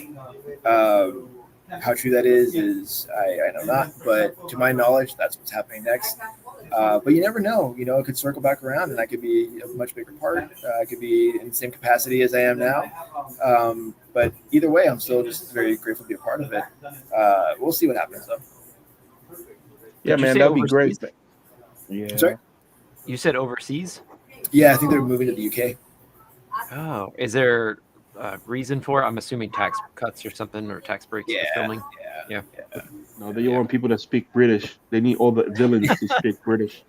I got to meet. I went to London. I was very fortunate to go to London last year, and I got to meet a lot of the London talent for Star Wars. They were super cool, super nice guys. And then when I was in Texas last time, I was in Texas last time. I got to hang out with some of the guys from over the pond also, and just got to talk shop about Star Wars. So I need to text them and be like, "Hey, man, thanks for taking my job. Hope you enjoy it." Awesome. Like a true American. No, they're all nice guys though. They're all really fun guys, and just it was cool because they had never been to In-N-Out, and I love In-N-Out. So I took them to In-N-Out. yeah. I treated them to In-N-Out, and we just got to just talk shop and had a proper pint at one of the bars that weren't too far from there, and just talk about our careers and what we've done and what we aspire to do. That's cool. That's What awesome. part of LA do you live? I'm in like the Valley. Oh, okay. Yeah. So my best friend is a film producer. He used to be out there in the hills. Okay. Him and a guy we went to high school with, and the guy we went to high school with, his uncle was 50 Cent's lawyer, so he had like houses. I mean, he was a celebrity lawyer. So we'd go out there every spring break when I was in college. I'd go out there to visit him and stuff. But it's like a whole nother world, I'll tell you that, compared to like Philly, this area. Like, everybody's nice. Yo, don't hate on Philly, bro. No, I mean, yo, you got that John? Like, Yeah. but where was I going with this? But like, it's just like a whole nother world. But the In-N-Out thing, that's like, I was like, I need to try. And what's the other? Carl's Jr. We don't have those out here. Did you have a Hardee's? We have Hardee's. I don't- Well, I don't. I have Hardee's over here in Florida. Alejandro, do we have I don't have Hardee's around here. It's probably further inland, but yeah. Further. Yeah. Yeah. Funny enough, there's a Carl's Jr. right next to the In-N-Out back here. And right now, I'm probably gonna go to Carl's because they have their sourdough back. So and I like that they cook the sourdough. But it's funny because when I come back from a trip, that's the first place I go is In-N-Out. And Nice. missing a beat, that's my go-to, like, fly home, pick the Comfort car. food. Yep, it's my comfort food. So Gotta have it. yeah, she always makes fun of me. Are you going to In-N-Out? Yeah. Oh yeah. Hey, you want some fries? No, I'm good. All right, cool. One for me. Like, you even gotta ask them. Don't even Yeah. ask. Just do it. It's gotten to the point where she'll like send me $15 and like go to buy In-N-Out. Like, I expected it in the car before you even pick me up, girl. Oh yeah. It works out though. It's a lot of fun. It's super. Yeah, I know we have Jollibees over here, which was a big staple over there, right? I don't know. Actually, never heard of it. I never heard of Jolly Beans down in Philly. I've heard of Jimmy Yeah. Dean's. Yeah, no, So- Jolly Bees is more like a. Oh, I forget. I've never been, but I heard it was something big over on the West Coast. Okay, yeah. I guess it wasn't that big if you ain't hear about it. No. Yeah. What's it called? Jolly Bees. Sean, have you ever heard of Jolly Bees? Jolly Bees. Yes, no one here's heard of it. Okay. Yeah, gotta find out. Jolly Bees, like the restaurant. Yeah. Nothing. Yeah, Jolly Rogers? Is that a restaurant? Yeah, like 30 years ago. Yeah, Jolly Rogers, apparently, but not Jolly Bees. Yeah, it's something like this here. You see, What the? Oh, Yeah. I've heard of that. Don't know if like I've a ever chicken seen it. spot. Yeah. Don't know if I've ever seen it, but I've heard of it. They do a bunch of chicken, pasta. It's weird mix, but yeah, No, we have KFC. yeah, exactly. That's everywhere. Yeah, we got Popeyes all over the place here. Yeah, I'm over here giving free marketing to them. Yeah, right. Not a sponsor. Not a sponsor. Oh, that Marauder looks great. So in any of the shows, what was your best moment? I know there'd probably be a lot of things that happen between friends and stuff like that, but what was like, even though you're already on the show, you're like, something happens or something goes super well that it just hits you, be like you just said right there when you had your friends behind you, said, "This is where I'm supposed to be," and hit you. But during That aha like moment? filming, Yeah. I have that moment. Besides the moment that I first got on the show, my very first day I cried because I was super excited to be there. And after he yelled "cut," I started crying in my helmet. But that's besides the point. The moment that really stuck out for me was, if you remember when we're talking to Paz Vizsla, and we're in the cave, and he's basically making a speech for us to go to Navarro, right? He was like, I was there on the night with Mandalore, and it's before the battle with the pirates, so we're in the cave, and we had done that scene a few times where we're like looking at the perspective of Mando and Paz, but at some point they turn the camera on us for our perspective so they can get our coverage, right? And it was at that point where Paz did his lines, but he did it without his helmet just so he can kind of speak a little bit louder. But for me, it wasn't Paz Vizsla saying the lines, it was Tate Fletcher, right? So instead of seeing Paz deliver these lines, I'm watching Tate deliver the lines, and I'm looking at his emotion, his cadence, the way he's speaking. And it was one of those things where, like, I'm sitting there in a Mando suit next to one of my great friends, hearing Paz Vizsla tell us, we have to go to, like, save these people in Navarro. And I'm sitting there like, yeah, hell yeah. Hell yeah. I'm like, yeah, we're Mandalorian. And in that point, he shouts because we are Mandalorian.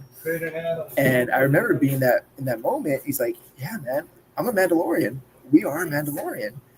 And it was such an awesome moment to, like, be a part of, not just for me, but just to see Tate that kind of embody everything.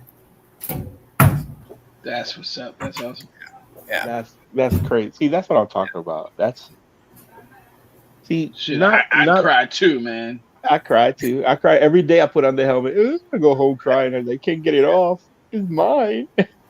Yeah, it was that moment with Tate. That was one of my favorite, like, this is epic kind of things. So, look up. All of that, like I said, But it's all good. Yeah. What else? There's another moment that I don't think I can talk about just because it was cut. But it was another, couple overnighter that we did. But they didn't leave it in, so I don't know if I can really talk about that one. Oh, good. Well, you could talk about it by saying, "I wish this would have happened." It would have been good. Yeah, it was fun. It was a really fun scene. But I don't know. I don't know why they cut it from the floor. Editing floor. Well, as long as you experienced it and you lived it and you have it in your memory banks, that's It all was that real to matters, me. Yeah. man. Yeah, it was real to me. What would you say is the most challenging part? Like, I know I asked about the suit and it being hot, but when it comes to acting and stuff, doing retakes or reshoots or anything like that, or not connecting with somebody and trying to connect. What would you say would be the most challenging thing that you faced? Maybe not the Mandalorian, but maybe something else. Like, Well, I mean, specifically from the show, the hardest thing was like knowing how to move, because you got to remember you're in a helmet and we're so accustomed to using our eyes to like look everywhere for our vision, just like look outside. Can't say the word. Not perforated. What's the word I'm looking for? Peripheral. peripheral vision. That's what I can't. Yeah, peripheral vision. We're so used to kind of like looking with our eyes, but when you have the helmet on, that doesn't translate, right? So you have to look where people are talking to move your full head, right? So, but you have to also keep in mind that every move you do is super loud. So if you move too much and too fast, it looks funny on camera. So that was something that they had to like kind of coach us through a little bit and just kind of get us accustomed to. In addition to that, we had to learn how to walk without looking down, because you have to imagine that these Mandos have these helmets on 24/7, so they're not looking where they step, they're not looking where they need to go, they're not running with their heads down. You just kind of had to get accustomed to keeping the head up, but also looking down and using your peripheral vision to like look down. So that was one of the more challenging things to be able to do. So you guys had Batman neck. Just the yeah, 100%. Oh man. Did you guys ever like did you not know where someone was? I would imagine this has happened plenty of times where you didn't know someone was and you just bumped into them and you're like, oh shit, my bad. I totally didn't mean to do that. Starship syndrome. It happened. It happened a couple times. There was one point where the gentleman in front of me that I signed with, he like disappeared out of my vision, and he fell. He just fell in front of me. He tripped over the rail for the camera, and he went headfirst into the wall. At that point, I looked up and I stopped, and Paz Viz was like running towards me to pick him up, and I'm like, okay, Paz is running at me for some reason. I'm gonna stop. And it turned out the guy in front of me just like was at my feet, and I couldn't see him. But yeah, every now and then, like just walking and you make the wrong turn and you would bump into people. Didn't happen too often, but it did happen. Yeah. All right. So here's a question that you may or may not be able to answer, and I'm not doing it out of spite. Sure. Was there the one Mandalorian that made you make takes over and over again because he couldn't get it right? Like, did you guys have like the dopey Mandalorian? No. We never had anybody dopey like that. I mean, there were definitely some people who came in and were like, I just want to go home. And we're like, oh, like you're on Star Wars. Like, what do you mean? Yeah. What do you mean you want to go home? Yeah, we didn't have any dopey. Nobody on the show was like horrible to work with. Everybody was super great. But every now and then we got the person that was like, I just kind of want to go home. Go home then. Leave your helmet at the door. It is what it is. Ring the bell. They're long days, and like that suit sometimes just isn't comfortable. You got to stand up, be ready constantly. And I always kept my suit on just because I really liked keeping it on, and I wanted to be in as much as I could. So I always kept it on. I didn't want to walk away from set, and I got very, very lucky. Like, give me a pair of Depends. We're gonna be in here all day. Let's go. Yeah, bring it on. Bring it on. Okay, we have another question from the Peanut Gallery. Sure. And when I say peanut, I mean Private nachos and salsa. I mean, our friend. What is your favorite Mexican food? Chilaquiles. Easy. Damn, that was fast. Yeah. That was faster than Jesus. My girlfriend. My girlfriend's chilaquiles. Her mom's chilaquiles. There you go. There you go. Shouting out to the Suegra. That's right. Jesus. She makes them. Yeah. Always the baby. Make sure your mom makes you chilaquiles. She's like, all right. So, yep. He said that's what's up. Yeah, that's what's There up, you dude. go. Yeah, hell yeah. It's Yeah, fantastic. Toner. I'm making that other food you were doing the other night. Oh, is that the tingas or whatever? The Yeah. Portuguese food? Yeah, I don't that's know. him. I don't know what he was doing. Not Puerto. He's Mexican. Oh, I thought he said He that just was he had some weird dish fetish or something. I don't know what it was. Yeah. But yeah, Cool. Yeah, so there's my little chibi version of a Mando let's there. get it. Let's Super get cool, it. Let's man. take it. Pew, Thanks. pew, There you pew, go. pew, pew. That looks Pew, good. pew, I like pew. that. Yeah. That's So Oh. there's that one, and then there's the other one here, and the bigger one just sitting by the campfire type of thing. yeah, man. Yeah. Sitting by the campfire was fun too. That was a lot And of fun. one of the things about Matt Monkey, he watercolors, so that will be That's badass. he watercolors. I'm over Yeah. here doing the trying to Marauder. get the Marauder. That looks sick. Yeah. I'm gonna Oh, I'm yeah. gonna make you 7'12". You know, in another series I would love to be a part of is Halo. Oh yeah, Halo. that'd be great. Nice. I fully recognize I'm not big enough to be a Spartan, so make me an ODST. Just make me. I'll be happy with an ODST. Yeah, man. Not big enough for Spartan. Nice. And let's take a look at Jarrett's piece of work right there. Piccolo Mando. Yeah, that looks sick. Nice. Yeah. But one of my best friends is a big Dragon Ball Z fan. I'm gonna let him know he Piccolo-fied. Yeah. Jesus, that's awesome, man. That's sick. Hell yeah. I'm feeling it today. So other days, it's just like anything. Some days you have good days. You know, some days you know what it is, bro? You just got the right guess. That's all it was. Yeah, There look you at go. Yeah. Oh, I'm telling you, I had this idea like 2-3 hours before the show. I was like, you know what? I saw some of the reference on your Instagram. I'm like, dude, I'm gonna piccolo it because of that cloak. Yeah. I think it'll look sick. So Thank you. Yeah, I think it looks super cool. Yeah, I think these are fantastic, guys. I appreciate it. I really No, do. like I said, I cannot thank you enough for separating time at your job to No, it's come all on to good. the show. It's all good. And, Yeah, I want to make time for you guys. I know we've been trying to figure this out. So the week opened up where nothing was kind of going on, no appointments, no nothing. I'm like, you know what? I'm gonna set some things aside, and I don't got anything going up until maybe about 8:00. So I got some, Oh, wow. some time left. That's good, and that's good that 8:00 is not our 8:00. That 8:00, we'll be finishing the show at 8:00. I have about 20 minutes left. Yeah, that's cool. Yeah, so what we're gonna do is we're gonna finish up everybody individually. If you have to go because I know you are at work and you separated this time, that is perfectly fine. We're gonna continue on the show. Yeah, bro. We're gonna continue.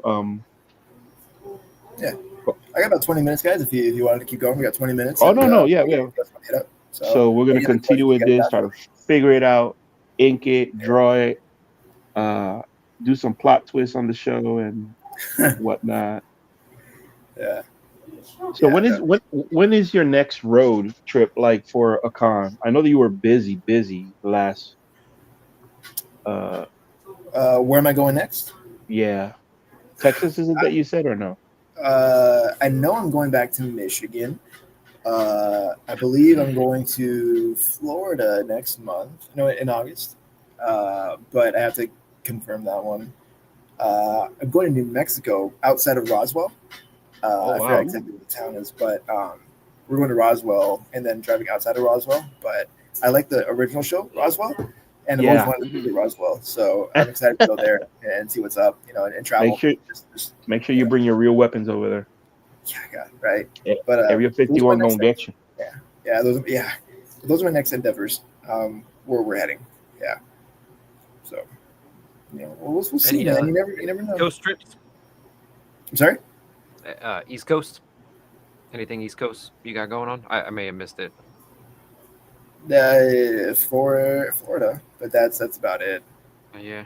Nothing too East Coast. Most of the stuff's outside of LA anyway. Where? What You're not about going to New York Philly. Comic Con? Sorry? New York Comic Con or anything like that, or do you come No, out I that way? I haven't gotten to New York Comic Con. I really want to. I would love to do New York Comic Con. It's massive. Yes. But the thing about like these bigger conventions, is, and even myself, I do this. The bigger the convention, the bigger the names, the less likely people are going to come see you. You know what I mean? Because like even myself, when it's a big name at a big con, I save that money up, and that's the money I have. Like I have $500 for whoever I'm going to go see. If I see someone else, like I better hope it's under $100, because other than that, like I don't have a whole lot of leeway. Right? I try to be good, and then last time I went to a con, I dropped like $400 on like 6 people, so Wow. it didn't work out. It But hurts they were to all be a fan and be yeah, well, part of it.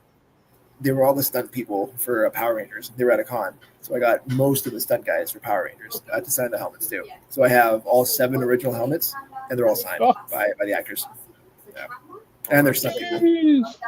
Yeah, and when we were in Florida, Mm-mm. we had the Pink Ranger stunt person. I brought my helmet for her to sign. Oh, nice. Yeah. So I would love to do New York Comic Con. It's just it has to make sense for me to go. It has to make sense for the promoter to have me there. It has to make sense for whoever I'm going to be with. I would love to do it, but it's just we'll see what happens.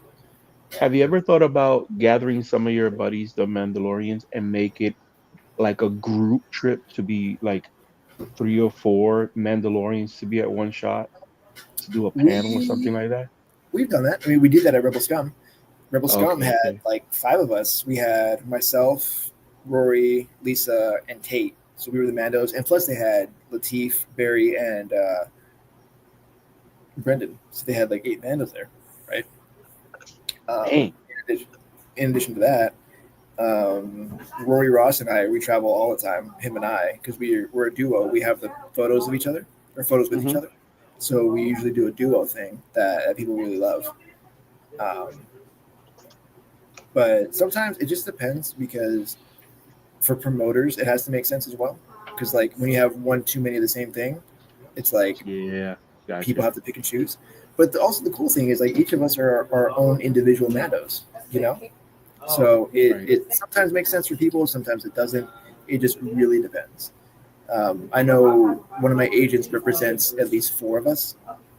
No, 5 of us. But it just gets difficult for the promoter for the con to be like, yeah, bring all 5, because then that's 5 Mandos. Right. We've had I've done like 3 or 4 Mandos, but I haven't done like all 5 who are individually. Did you get to keep anything from set? I don't think No. you answer that. No. Oh man. The memories. Yeah. Memories. Not even But like I just some figure- sand, put it in a cup. No. Think about it. Probably should have taken some dirt, but didn't even do that. Taking some dirt. Get the boots out to your dirt. Get the dirt out your boots. That belongs to the set. Nah, man, just the memories. Just the memories. Leave your socks. Leave your socks. Yeah. But even so, I like, think yeah. you have so many helmets that people have done for you, which is probably more than you could ever expect. Anyways, right? Well, I mean, even like just the love that I get is more than I can ever ask for or expect. I've had fans are generous, man. Fans are super cool and super generous. Like I'm very thankful for that. I have a helmet, I have a toy, I have a sketch card from a Tops artist. It's not an official card. Rory has an official card. I don't. So he has that one up on me. But I have a Tops card from Tops artist. I have a toy card and a couple toys. The fact that you have a toy, that alone says it all. Volume. Well, the toy is a custom toy. Yeah. Yeah, Still. no, but still, that's still great. Still. Funny enough, I am on part of a toy package that is already released. It's the 4 blue Mandos, and on the back, I'm in the photo, but they Photoshop me, so I'm no longer red. There you go. I'm blue. So You're blue. Yeah, Nice. It's a big joke that like I was on it, but they just took me off. They just They recolored. took you out. We have somebody in the chat, Charles Revert. He says, very cool guest. Well, thank you. Appreciate you. If you guys don't know who we have today, this is Mr. Daniel Romero. He is the Red Mandalorian in the Mandalorian series and many other things dealing with Star Wars. He just takes some time to talk with us. We're just drawing his character in the series and just having fun talking about everything and everything and all that good jazz. So I appreciate have you coming into the show. appreciate it, Go man. ahead. Thank you. Somebody asked me what my favorite video game is. Simple, Halo. There you Halo. go. You know what? I was actually just thinking to ask you that question. So you said you were on the rookie, right? Yeah. And Nathan so Philly, yeah. yeah, Nathan. So one, what's it like working with him? And two, since you mentioned Halo, he's in a Halo game. So I don't know if that was like oh, I love this series. Now I get to work with this actor too. Yeah, that was fun. Didn't talk to him very much. We did talk, I think, once or twice. Sometimes he's got to leave the principal cast alone because they have to do their thing. But I got to sit behind him quite a bit during the show.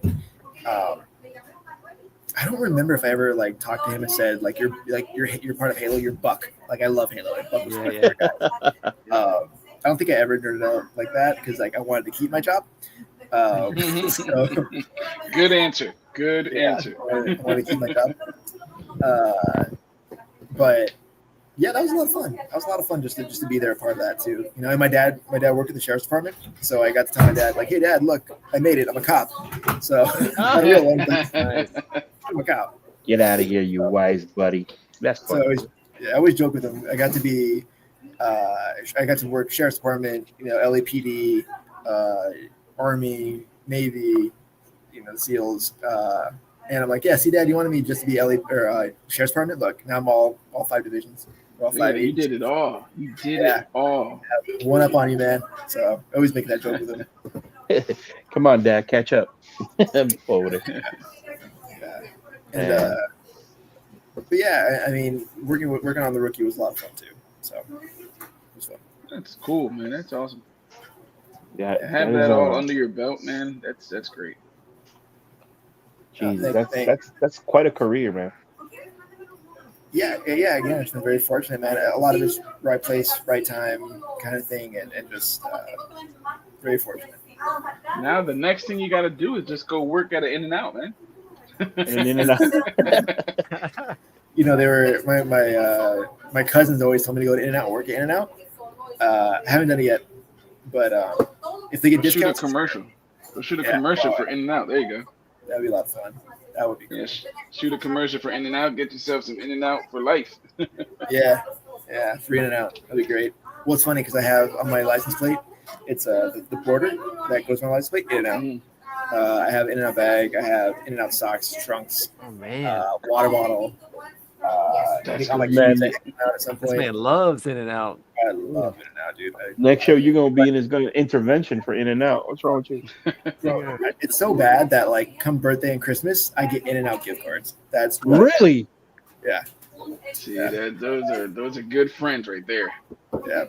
That's awesome. So, since you want to do your choreograph your own fights, have any of them already set?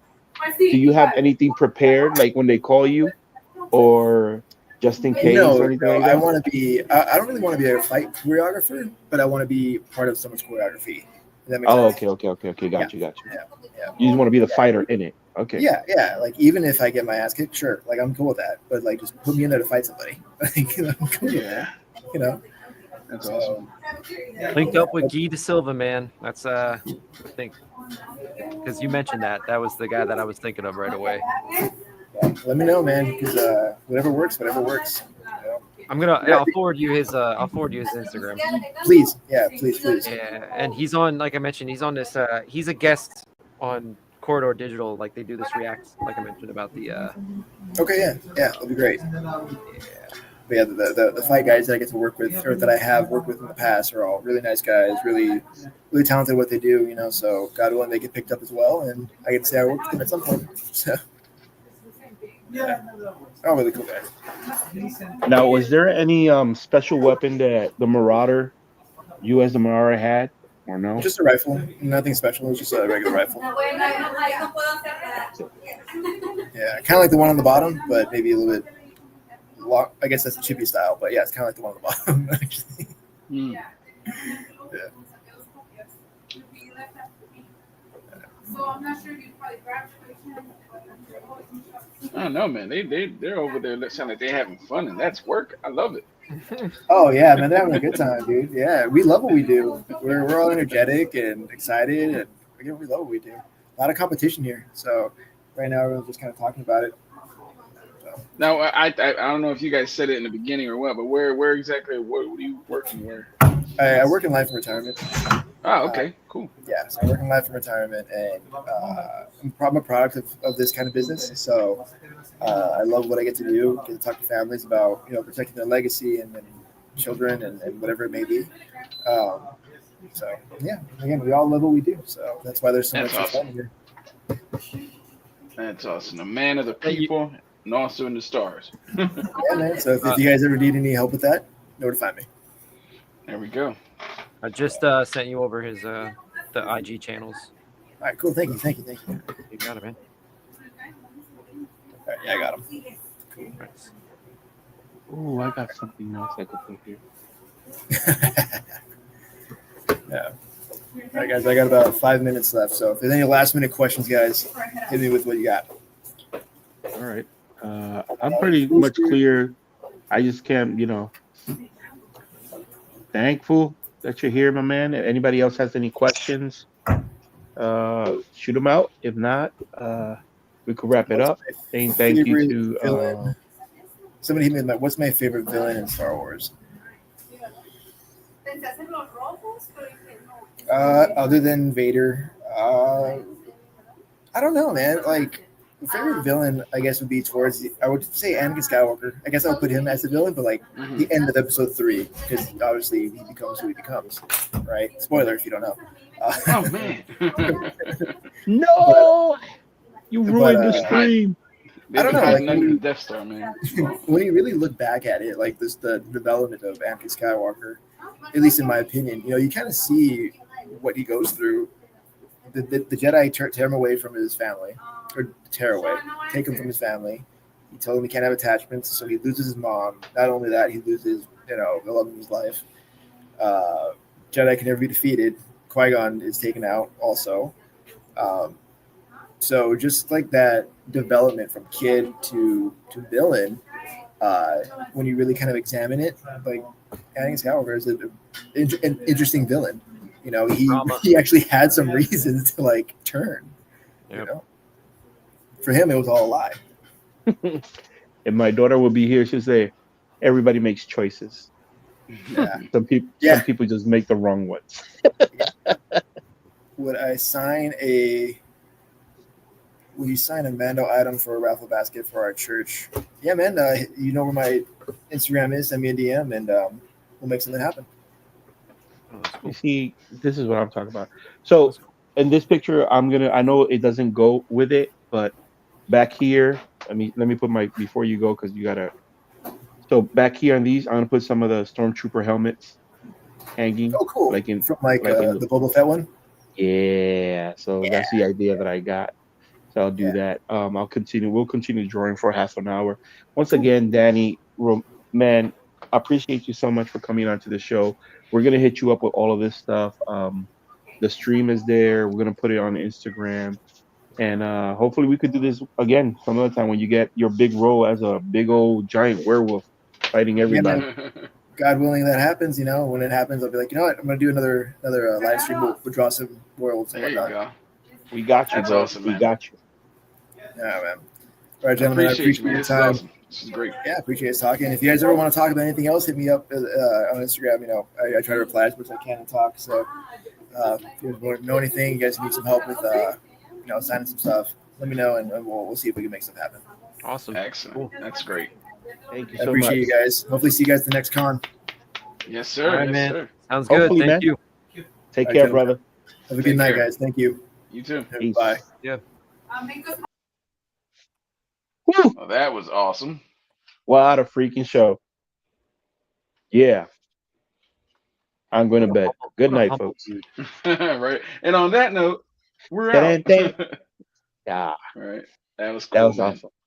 And like I said, guys, he just the way he is on this screen, he was on the Comic Con, and wherever I saw him at, because I was walking around the place, whoever he was talking to, it was like 100% attention to the person that he was talking to, man. It was like, yo, this guy's this guy's dope. This guy's awesome. That's Yeah, cool. that's great, man. That's awesome. So I had told him back then, This con was what, in January that we did this? Yeah, I think that's yeah. In January, I talked to him then, almost at the end of the con. I said, maybe we'll get you on, we'll draw some stuff for you and have some fun. And he was good on his promise. That's amazing. So this is my little chibi one. Let's take a look at it. Did you do two? Yeah, I did too. Oh damn. Yeah, both of us did it. Yeah. Well, I think I'm done. I don't know if I want to color this. I kind of like it the way that it is. That's good. I like that heck. So this is the Yeah, it chibi looks one, great. and then this is the bigger one. This is him with his Oh, the Civil War helmet. yeah. That's I've cool. still got to finish it off. I gotta find pieces to put around him because it's they don't show much. I'm just trying to put some other ones. This one, what I'm gonna do with this one, because I drew it, it got a little bit too big out of it. I'm probably gonna ink it in another, make it fit the frame, and put it Oh, in yeah. and color it and send it out to him. Do that. I probably do a couple of more. I don't know. The dude's so awesome. He inspires. I'll Mhm. do a couple of chibi ones. That way he could make them into stickers and whatever, and he could do whatever he wants with them. I don't care. Oh, where am I here alone? Wait, you sending these to him? I'll do Oh, digital. Yeah. I'll do it digital, and if you want some, I'll send it to him. It don't matter to Nice. me. I don't know if I want to color this. What do you guys think? I don't know. Yeah, I don't do know. You one. could You can color one, copy it, photocopy it. Yeah, I might digital. take a picture, color it, or print it out Yeah. and color it. That's what I did. Talking about that. Finish the cover for Phantasmagoria 2, ladies and gentlemen. What a pain in the butt.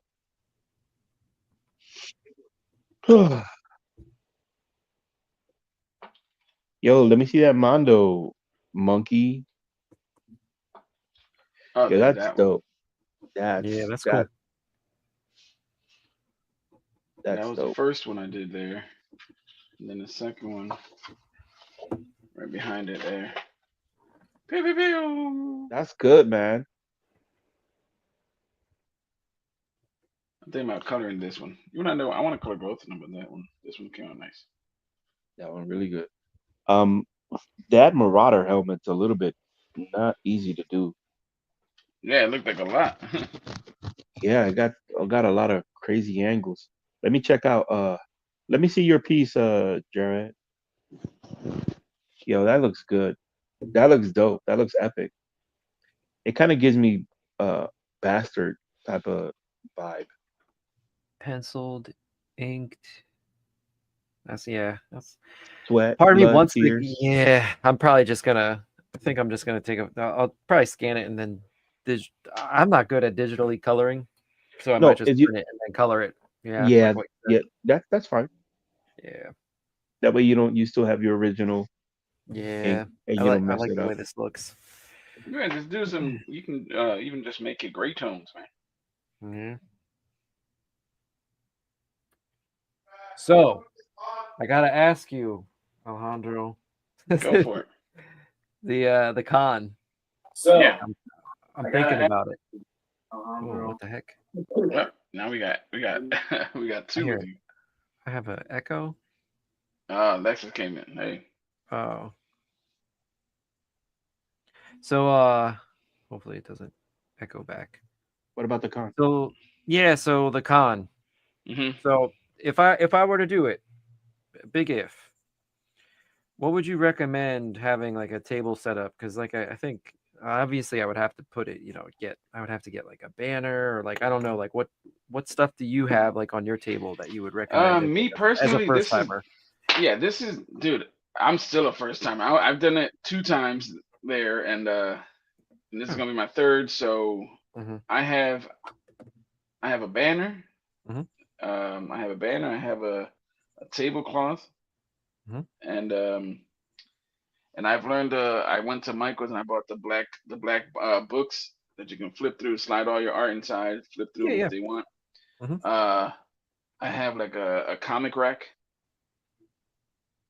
that I just put my art, some little arts in there. But I've Mhm. learned that this time what I'm gonna do is I'm gonna make a lot of prints. I never made prints. I've always just brought originals, and I just realized that originals, man, I price them high because I'm like it's original stuff, you know. Because Yeah. I'm like if I make prints, I can do them $5, you know. Hmm. So yeah, I think originals you can have them set them aside and say, okay, these are all originals in here. You'll be the only person to have it, and But we the have prints. copies. Yeah, Hmm. but we also have prints. Yeah. Yeah, yeah.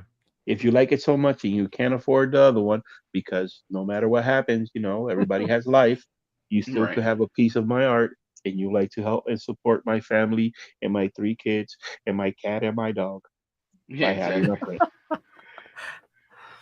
And another thing, you know, I always say, you know, what you want to do is at least make back the price of the table, at least, Yeah, you know. yeah. I And what don't I try expect to that to do, happen.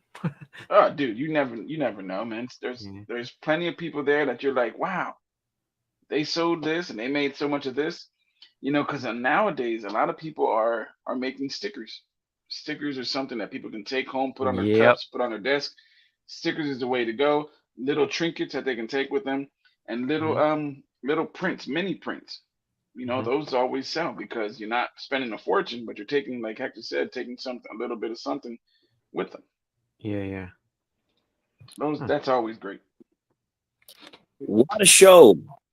Congratulations to all of you. Great Thank work. you. And that is pretty good, man. I saw everything. I heard everything. I admire everything. So Papi, keep you the good okay? work, everybody. No, I just Let's see got you. here just bothering you guys. No, but you okay? You sound like you Yeah, got a I'm stuffy good. nose. Sound sick. I'm kind of, again. Oh, that's right, because you work in a freezer, don't you? Yeah. You know, when you always in the heat and the cold. And that came out pretty cool. Mad Monkey. Gracias, muchacho. Let me see, and heck, you did a good job too. Also, I like how you doing the helmets on that. I like that idea where you did that. That's pretty cool. Where you putting all the helmets, I'm gonna put and them then here. there, how you doing? Let me see Good, what you bud. got on. Good, bud. Yeah. I don't know if you can see it. Yeah, I can see it. Let me hook you up. Bam, chitty bam bam. That's pretty cool. Or you do like a piccolo. That's pretty cool. It's the Yeah. colors. Um, what is the color of the red Mandalorian? I know the word says in red, but It's like a burgundy color. Hold up, let me show you. It's like a burgundy, almost. I want to say burgundy-ish maroon. okay. Yeah, I would say that. Heck, like a burgundy or maroon. Ugh, can't talk. Let me put my camera first. You see it? Oh, okay. I see us. See, that's. And what he said is that it's silver, but since it's sandy out there when they were shooting it, it looks like it's gold. Yeah, the So a lot reflection. of people, so a Okay. lot of, so a lot of people were drawing it or coloring it red and gold, but it's actually silver. Oh, wow. That's cool. That's him right here in the part of the cave. That's him. Those are some You know, big boys now I'm there. gonna watch it. I haven't seen that show yet, so I was gonna. It's just, it's. I would say it's a decent show. Definitely a humble dude. Like And it's this is, I agree with you. That guy was like super easy to talk to, and you don't get that very much. Yeah, he was very nice. I like that, and I like Yeah, how his. Yeah. super humble. Seems like one of the homies for sure. so this is what I was talking about. The Pastelorian over here, because Oh, What, he a Mandalorian? Did they have no no that? no because because his friend in the show asked him if he could marry him. So he was actually the one Oh, that did that's the cool. ceremony. And there's pictures of the wedding. oh, that's nice. And I asked him, But "Did you that's know him cool. before?" He goes, "No, that's somebody that he met at the show, and he asked him to do that." You know, That's sweet. those are long lasting connections that happen out of nowhere, bro. That's crazy, Yeah, and that's that just is because cool. the way he is. This is That's why It you him says in a got to lot about surround his yourself with character. good, Yeah. good, good people around always. You know, in the Marauder suit. that's good. Yeah, man. So we had a I good wanted to, show. I wanted to draw him with the comic. That's why I asked him about the comic, and Well, you always make a comic about him. You don't have to worry about what he likes. Well, he likes the Power Rangers, so I know that. Yeah, I know that. I was trying to do like a comic. I mean, like the Mandalorian reading a comic. yeah, You that's what I'm know, saying. You can make the comic to be the Power Ranger. yeah, some Power Ranger influence with it. That'll be pretty cool. The helmet style and Halo. Oh, That's that's pretty. crazy. At the show that we met him, um, the Green Ranger's daughter was there too. So that's crazy. Jenna Yeah. or Yeah, the other one? yeah. Jenna. Yeah. It's But I can see him as a Sky. Power Ranger. I think he'll Sky. fit in right Oh in yeah. that. If they make a series of a Power Ranger, he'll fit in perfect. How old is he? Is he? He's not. He can't. He's not that young. But to be a Power Ranger, you don't have to be young. That's the thing. Well, Power yeah. Ranger. Well, if you're the actor, they typically they want you to be in your teens, like Well, late high think about it. school, in early When they college. played the Power Rangers that they played like in the first series, they weren't teenagers. They were actually like 20 something years old already. They No, just they were look in high Yeah, young. school. Huh? They were in high they were school. high school. Yeah, man. No, I'm saying They but were always. in real life. Oh, in real life. Yeah. Yeah. They were. Yeah, they were. Yeah, they were adults. They were Like a adults. little. Yeah, 18 to They 21. didn't look like that baby face teenagers. They didn't look like that. No. They I don't you know, know. because Tommy and Jason were pretty beefed for high schoolers. Yeah. Well, we need some badass Power Ranger now. This is the season that we have to have those tough masculine area, tough Power Rangers. Let's see in the chat they're saying Jason David Frank was 21 when he started. So there you go. I thought he was the Yeah. youngest.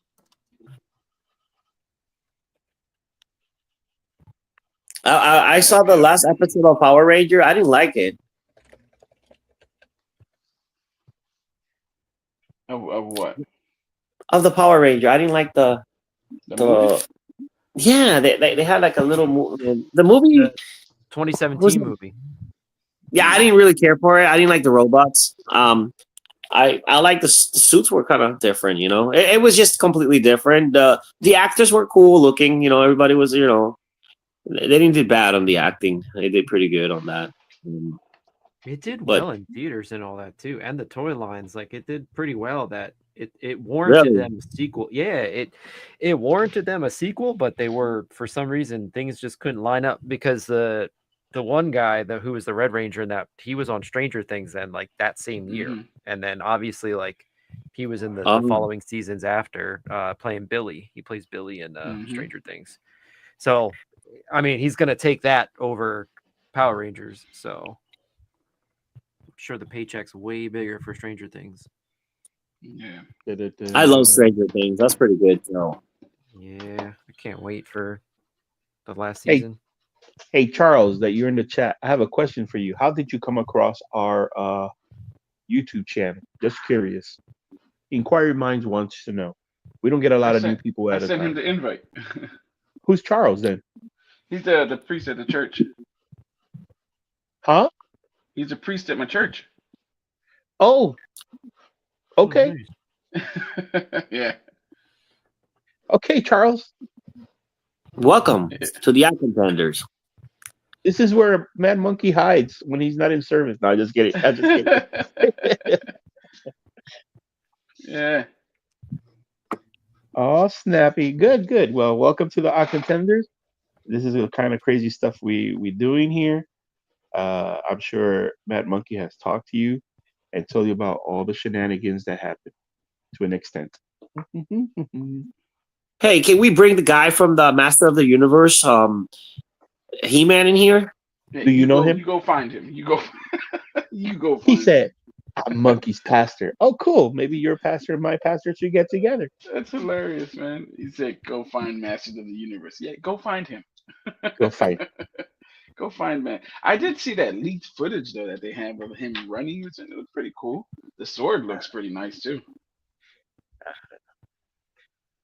The next big, the next big guy I'm gonna bring over here is my boy from he works at Universal Studios again, but he was one of the Brazilian coaches. Oh, He for Karate Kid or for Cobra Cobra Kai. Kai. Yeah, Nice, nice, nice. I'm gonna bring him. He's a good guy. He's a good guy. He's a He was a coach for Dominicano. Cobra Kai. Yeah, he was for the Brazilian team. Oh, okay. Oh, the one with that girl. That girl was vicious, man.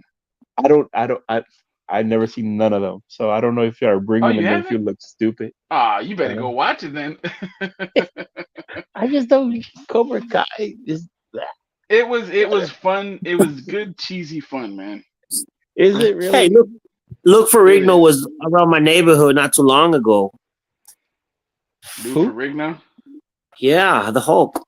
Yeah, Look well, for go Ferrigno. go talk to him. Go talk to him. Say, hey, come on, join us, the contenders with Heck and Sketch and Mr. Mad Monkey. You know who you should bring, Alexi? Brutus the Barber Beefcake. Get him. What?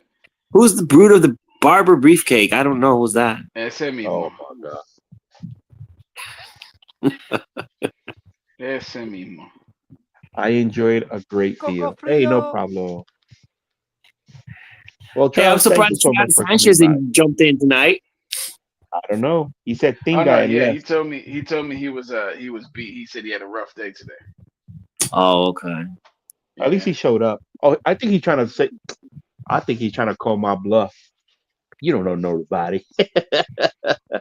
You don't know Yeah, no, nobody. he sent me a message back saying he was like long day. He went to the bed early. Good for him. Well, Yeah. this show was awesome. I Yes, appreciate it. sir. I'm glad that everybody had the power to draw. That other helmet me comió la cabeza, bro. I gotta Oh, I'm fix it a sure. little bit. It looks like a lot. Oh my god, it's beefy. It looks this right here looks like the eyes, but they're not the eyes. Oh no, It's what right are the above. odds? Is he has a visor still on top. Oh boy. Yeah. Hey, So where's that drawing that you did on the convention that day? Do you have it with you? no, I gave it to him. That's his. Oh, okay. Yeah, I remember you sit down and start drawing. Everybody was all crowding Heck and Sketch over there, and then like, Oh snap. what? Heck is That was drawing with all this famous people. We over here selling comics. that was at the end of the con. Basically that's the whole idea that I wanted to do to draw people in the con just to get Hmm. exposure. But it was tight. There was not Oh yeah. Another thing, this Jared, if you place. go or Marcus, if you go, just bring like make your own business cards, hand them out too. I'm sorry. I heard my name. I was making a post. No, I was gonna say just yeah, make business cards and hand them out and keep them at the table. So what I was thinking was doing like a QR code, probably Yeah, more no, cost that's efficient. that's You what know I'm what I'm saying saying? nowadays. Yeah, because I have do I have one around here? Let me see. I think I do. So like, I'll tell you while you're doing that. So my plan is if I do this, I would probably do like a lot of, probably just like not a lot, but a few select 8x10 prints that I Yeah. have in my backlog or whatever. Even in Procreate, I have a couple of digital stuff that some that I haven't posted, some that I have posted just to print. I always put my stuff in a portfolio, so bring that, of Hmm. course. But I'm waiting on one thing. So that Dragon Ball Z art collab that you guys saw that I was drawing like a while back, I sent that to my buddy almost 2 months ago. And I just asked Right. him today, and I was like, "Hey, what's the status on it?" He's like, "Oh, it's sitting in my office." And I was like, "What?" Like, bro. So I really want to have that back because I want to bring that to show because that's like a collaboration. It's 20 by 24. It's huge. Right. And I think if I could get prints of that, it'll sell pretty good. So, Yeah.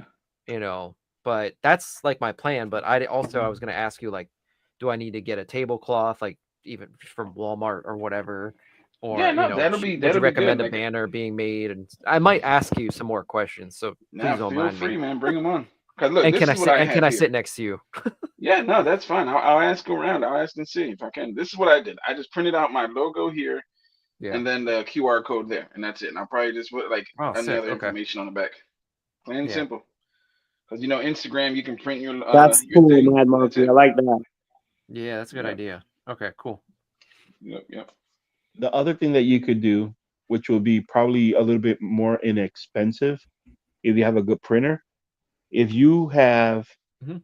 and you can print just either your logo or some of your pictures on it that you want to give out for free instead of, instead of using the 8.5 by 11 paper, get these, Mhm. bro.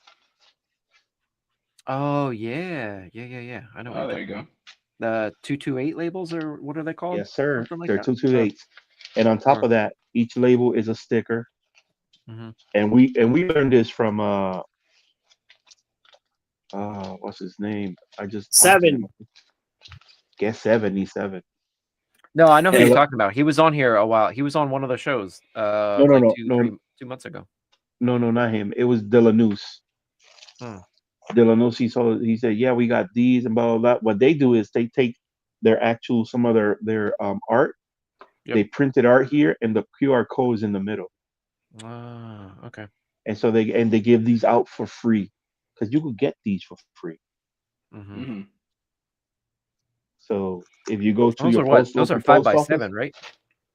these are like 5 by. No, they're a little bit smaller than that. I'll So tell what you you right do with now. those things? What it says, is it like a you Yeah, stick it somewhere? That's it. yeah. Either they keep it or they could stick it somewhere. It's a sticker. It's a grade A Okay. sticker. Let me tell you. I'm gonna tell you right now how big this is. It's like a 5 by. It's more like a 4 by 4 by something 6. else. It's like a 4 by 5.5, something like that. Mm-hmm. So All right, cool. Yeah, if I do it, I'm definitely gonna be reaching out to you guys and Alejandro for sure. Yeah. 'Cause, first timer. So, but no, Hear I you, think man. I think it'll be great exposure for you, man. yeah, that's why I was like, after we had that talk last time, I was like, you know what? I think these guys are right. So they're encouraging me. I should just try to give it a shot. Yeah, The- Even man. if I piss my pants, but oh, being that's no anxious. problem, bro. But yeah, No, so I so think you guys point me in the right what I Make direction. sure you're what I having fun, Jared. Make sure you're having fun. what I would tell you is, Monkey said is correct. Try to get your money back for your Yeah. table at least. Don't go crazy trying to sell. If it's your first con, try to get to people to know you. Yeah, and there'll be That's some it. cool stuff out there, but don't go crazy trying to buy. Oh, I'm gonna buy it. No, until you make your money back. No, Yeah, I wouldn't do that. I and bought then enough stuff lately. I got the Switch 2 last night. That's what? also what I wanted to tell you guys. Wait, did that So drop already? Yeah, yeah, that dropped yesterday. Well, so today. Oh here's the boy. story. I got a gift card for my job because I had like the most calls, whatever I do. So I was really grateful for that. And I heard about the Ye- midnight launch, and I'm like, wow, there hasn't been like a midnight launch for anything in a super long time because of COVID, and just like video games and movies. Like I truly miss that, like that experience of like going to a crowd or a community of people getting the same thing. Like the last movie midnight thing for me was That Destiny 2. Endgame. No, Avengers Endgame. The last video game midnight, and the last true midnight, like meaning midnight, the time for video games was Final Fantasy 15 that came out like almost a decade ago. And Wow. then My what son GameStop had and all them started to do was like 9 o'clock. So they didn't do midnights anymore. They just said, oh, it's midnight. We could sell it at 9. So when I heard about the Switch 2 being at midnight, I was like, let me go just on a whim. I grabbed that gift card, put it on my phone. It's a digital thing that I got from work. And I'm like, let's just see what happens.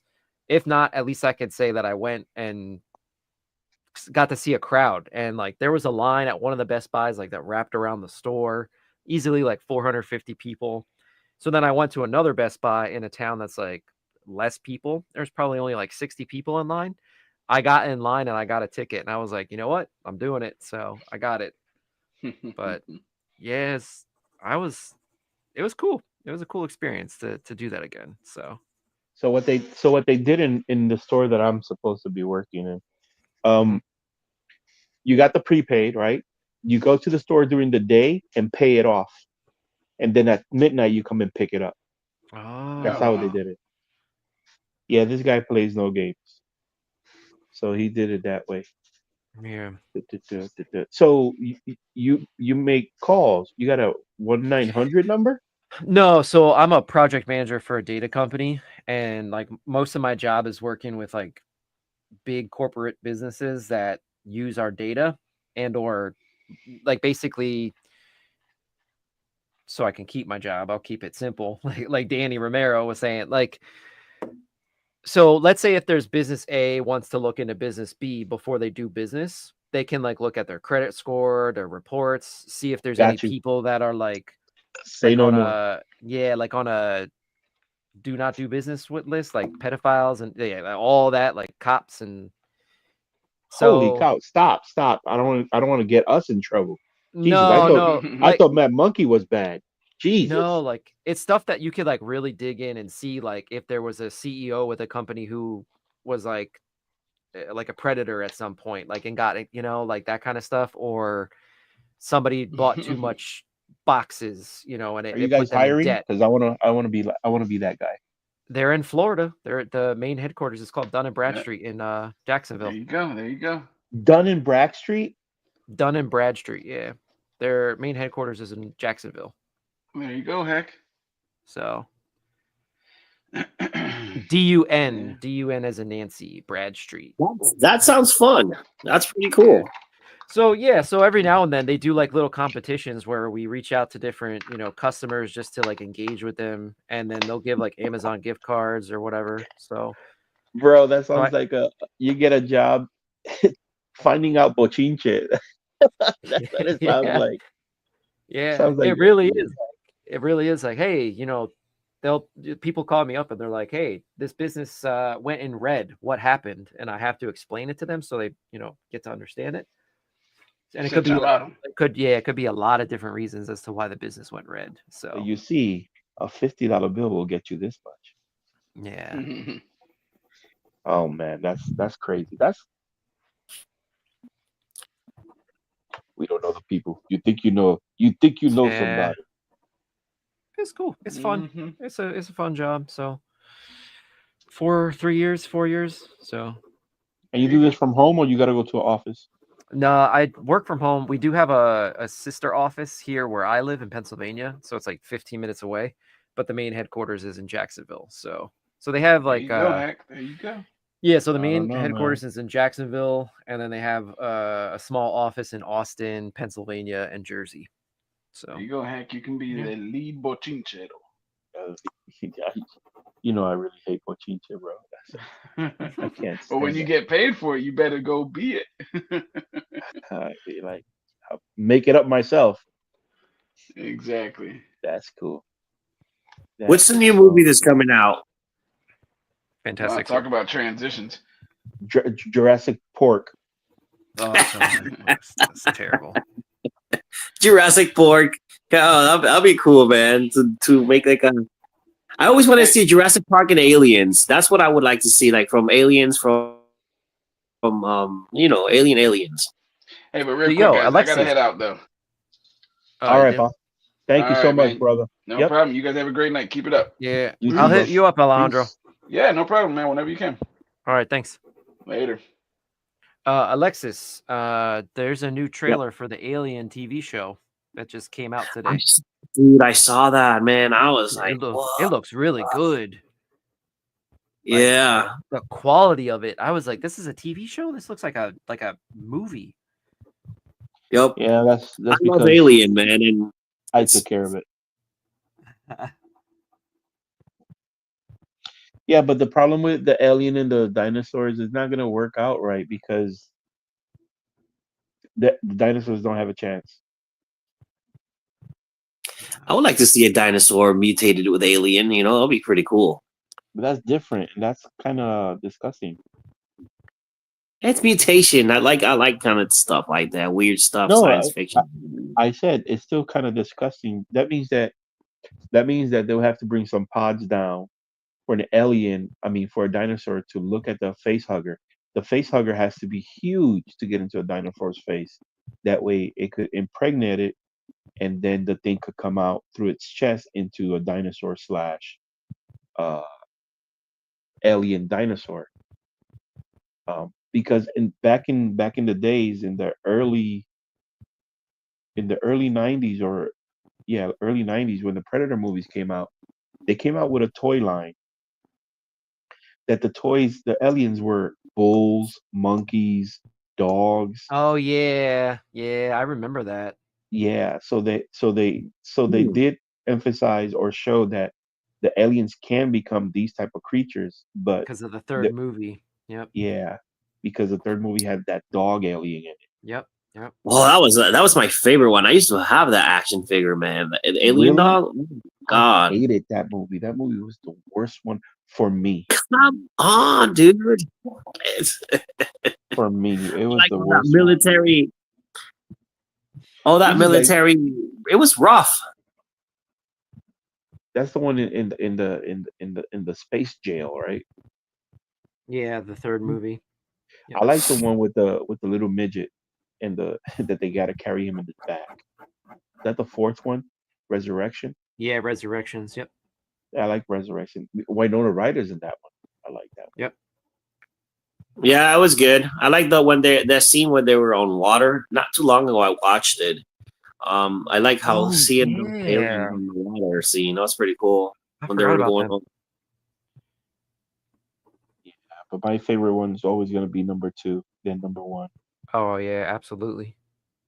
I watched number one petrified because my dad brought a bunch of burned. This is the early '80s. My dad brought home from the Marines a duffel bag full of pirated VHS movies. Alien was in there. Jaws 1, 2, and 3 were there. They also had Dark Crystal, Labyrinth, and a whole bunch of other sleuth of crazy movies. That E.T. was there. I saw E.T. in my house on VHS before it was a video. My dad was gangster. Anyways, it said Alien, so I popped it in there by myself, and I was like, see, watching this stuff. I'm like, oh my god, I don't want to get up and shut this movie off because I'm scared. He had the big old VHS that you press the button and the top of it will pop up like Wally's head. It was it was crazy. Hey, Jared, have you ever done a comic? No, well, no, like my own comic, no, but I did Yeah. start like a Spawn short story. Hold on, let me grab it. Where the hell is it? Yeah, I started something when I was taking the courses with a comic book artist that lives near me. So that's like I probably can't fit the whole thing in. So I just started like a 1 page, 1, 2, 3, 4, 5 panels right there. So I can't because of the glare. It might not come off. But I have been like when I took some time off from drawing, I actually started a story.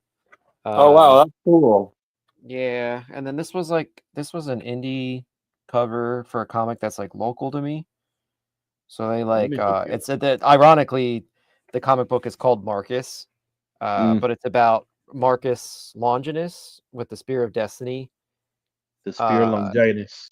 yeah, Spear of Longitis, and then I forget Cassius, I think his name is in the comic. It's like a six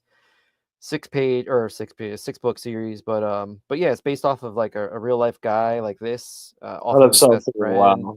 But yeah, I drew this like just for fun, just to like challenge myself, and I wanted to show it to him, and I sent it because my local comic book shop they're publishing now, like they're starting it, and this is their first published Nice. comic book. So Well, I maybe we started a should get story. get him. We should get him into the contenders and draw his Yeah, stuff. I was actually thinking about that, like getting in touch with him and just see. He's a writer and creator. He doesn't draw, so That's he awesome. hires out the That's even artist. better. But So I think it would be cool to like I might when I go pick up my comics, I might try to talk to the owner and or him and just say, hey, like this is what we Wow, do. look It'd at be that. cool to get you guys on here and talk to y'all. So because Hey, the owner of the comic book shop, he's been doing it for like 25, 30 years. So they're pretty well known in my area. So Oh, and that's now they cool. just started publishing. So that means they got the buckaroos to do it. that's cool. Yeah. Good work, man. That is so cool. Yeah. And you have that style. I like the style that you have. It's I like the how you really put a lot of work into your backgrounds, and I observe a lot of your coloring, how you really put effort to it. Because you Yeah. said you Thank don't do you. digital, you do traditional, right? You use mixed media. Yeah, so like I like if I were to choose what I want to do in comics, it'd be pencil and ink, like because that's just what I grew up doing for years. Coloring is more of like a I feel like coloring is like being a cook. Like you really need to know the flavor, when you're adding in certain spices and stuff. I feel like colorists are like a cook because they know how to Color really theory. yeah, they really know how to cook well. But I I don't mind coloring my stuff. I just prefer not to. But when it comes to digital stuff is like newer to me. And I'm new, I mean the last like 2 years. So and I just what I've been doing is I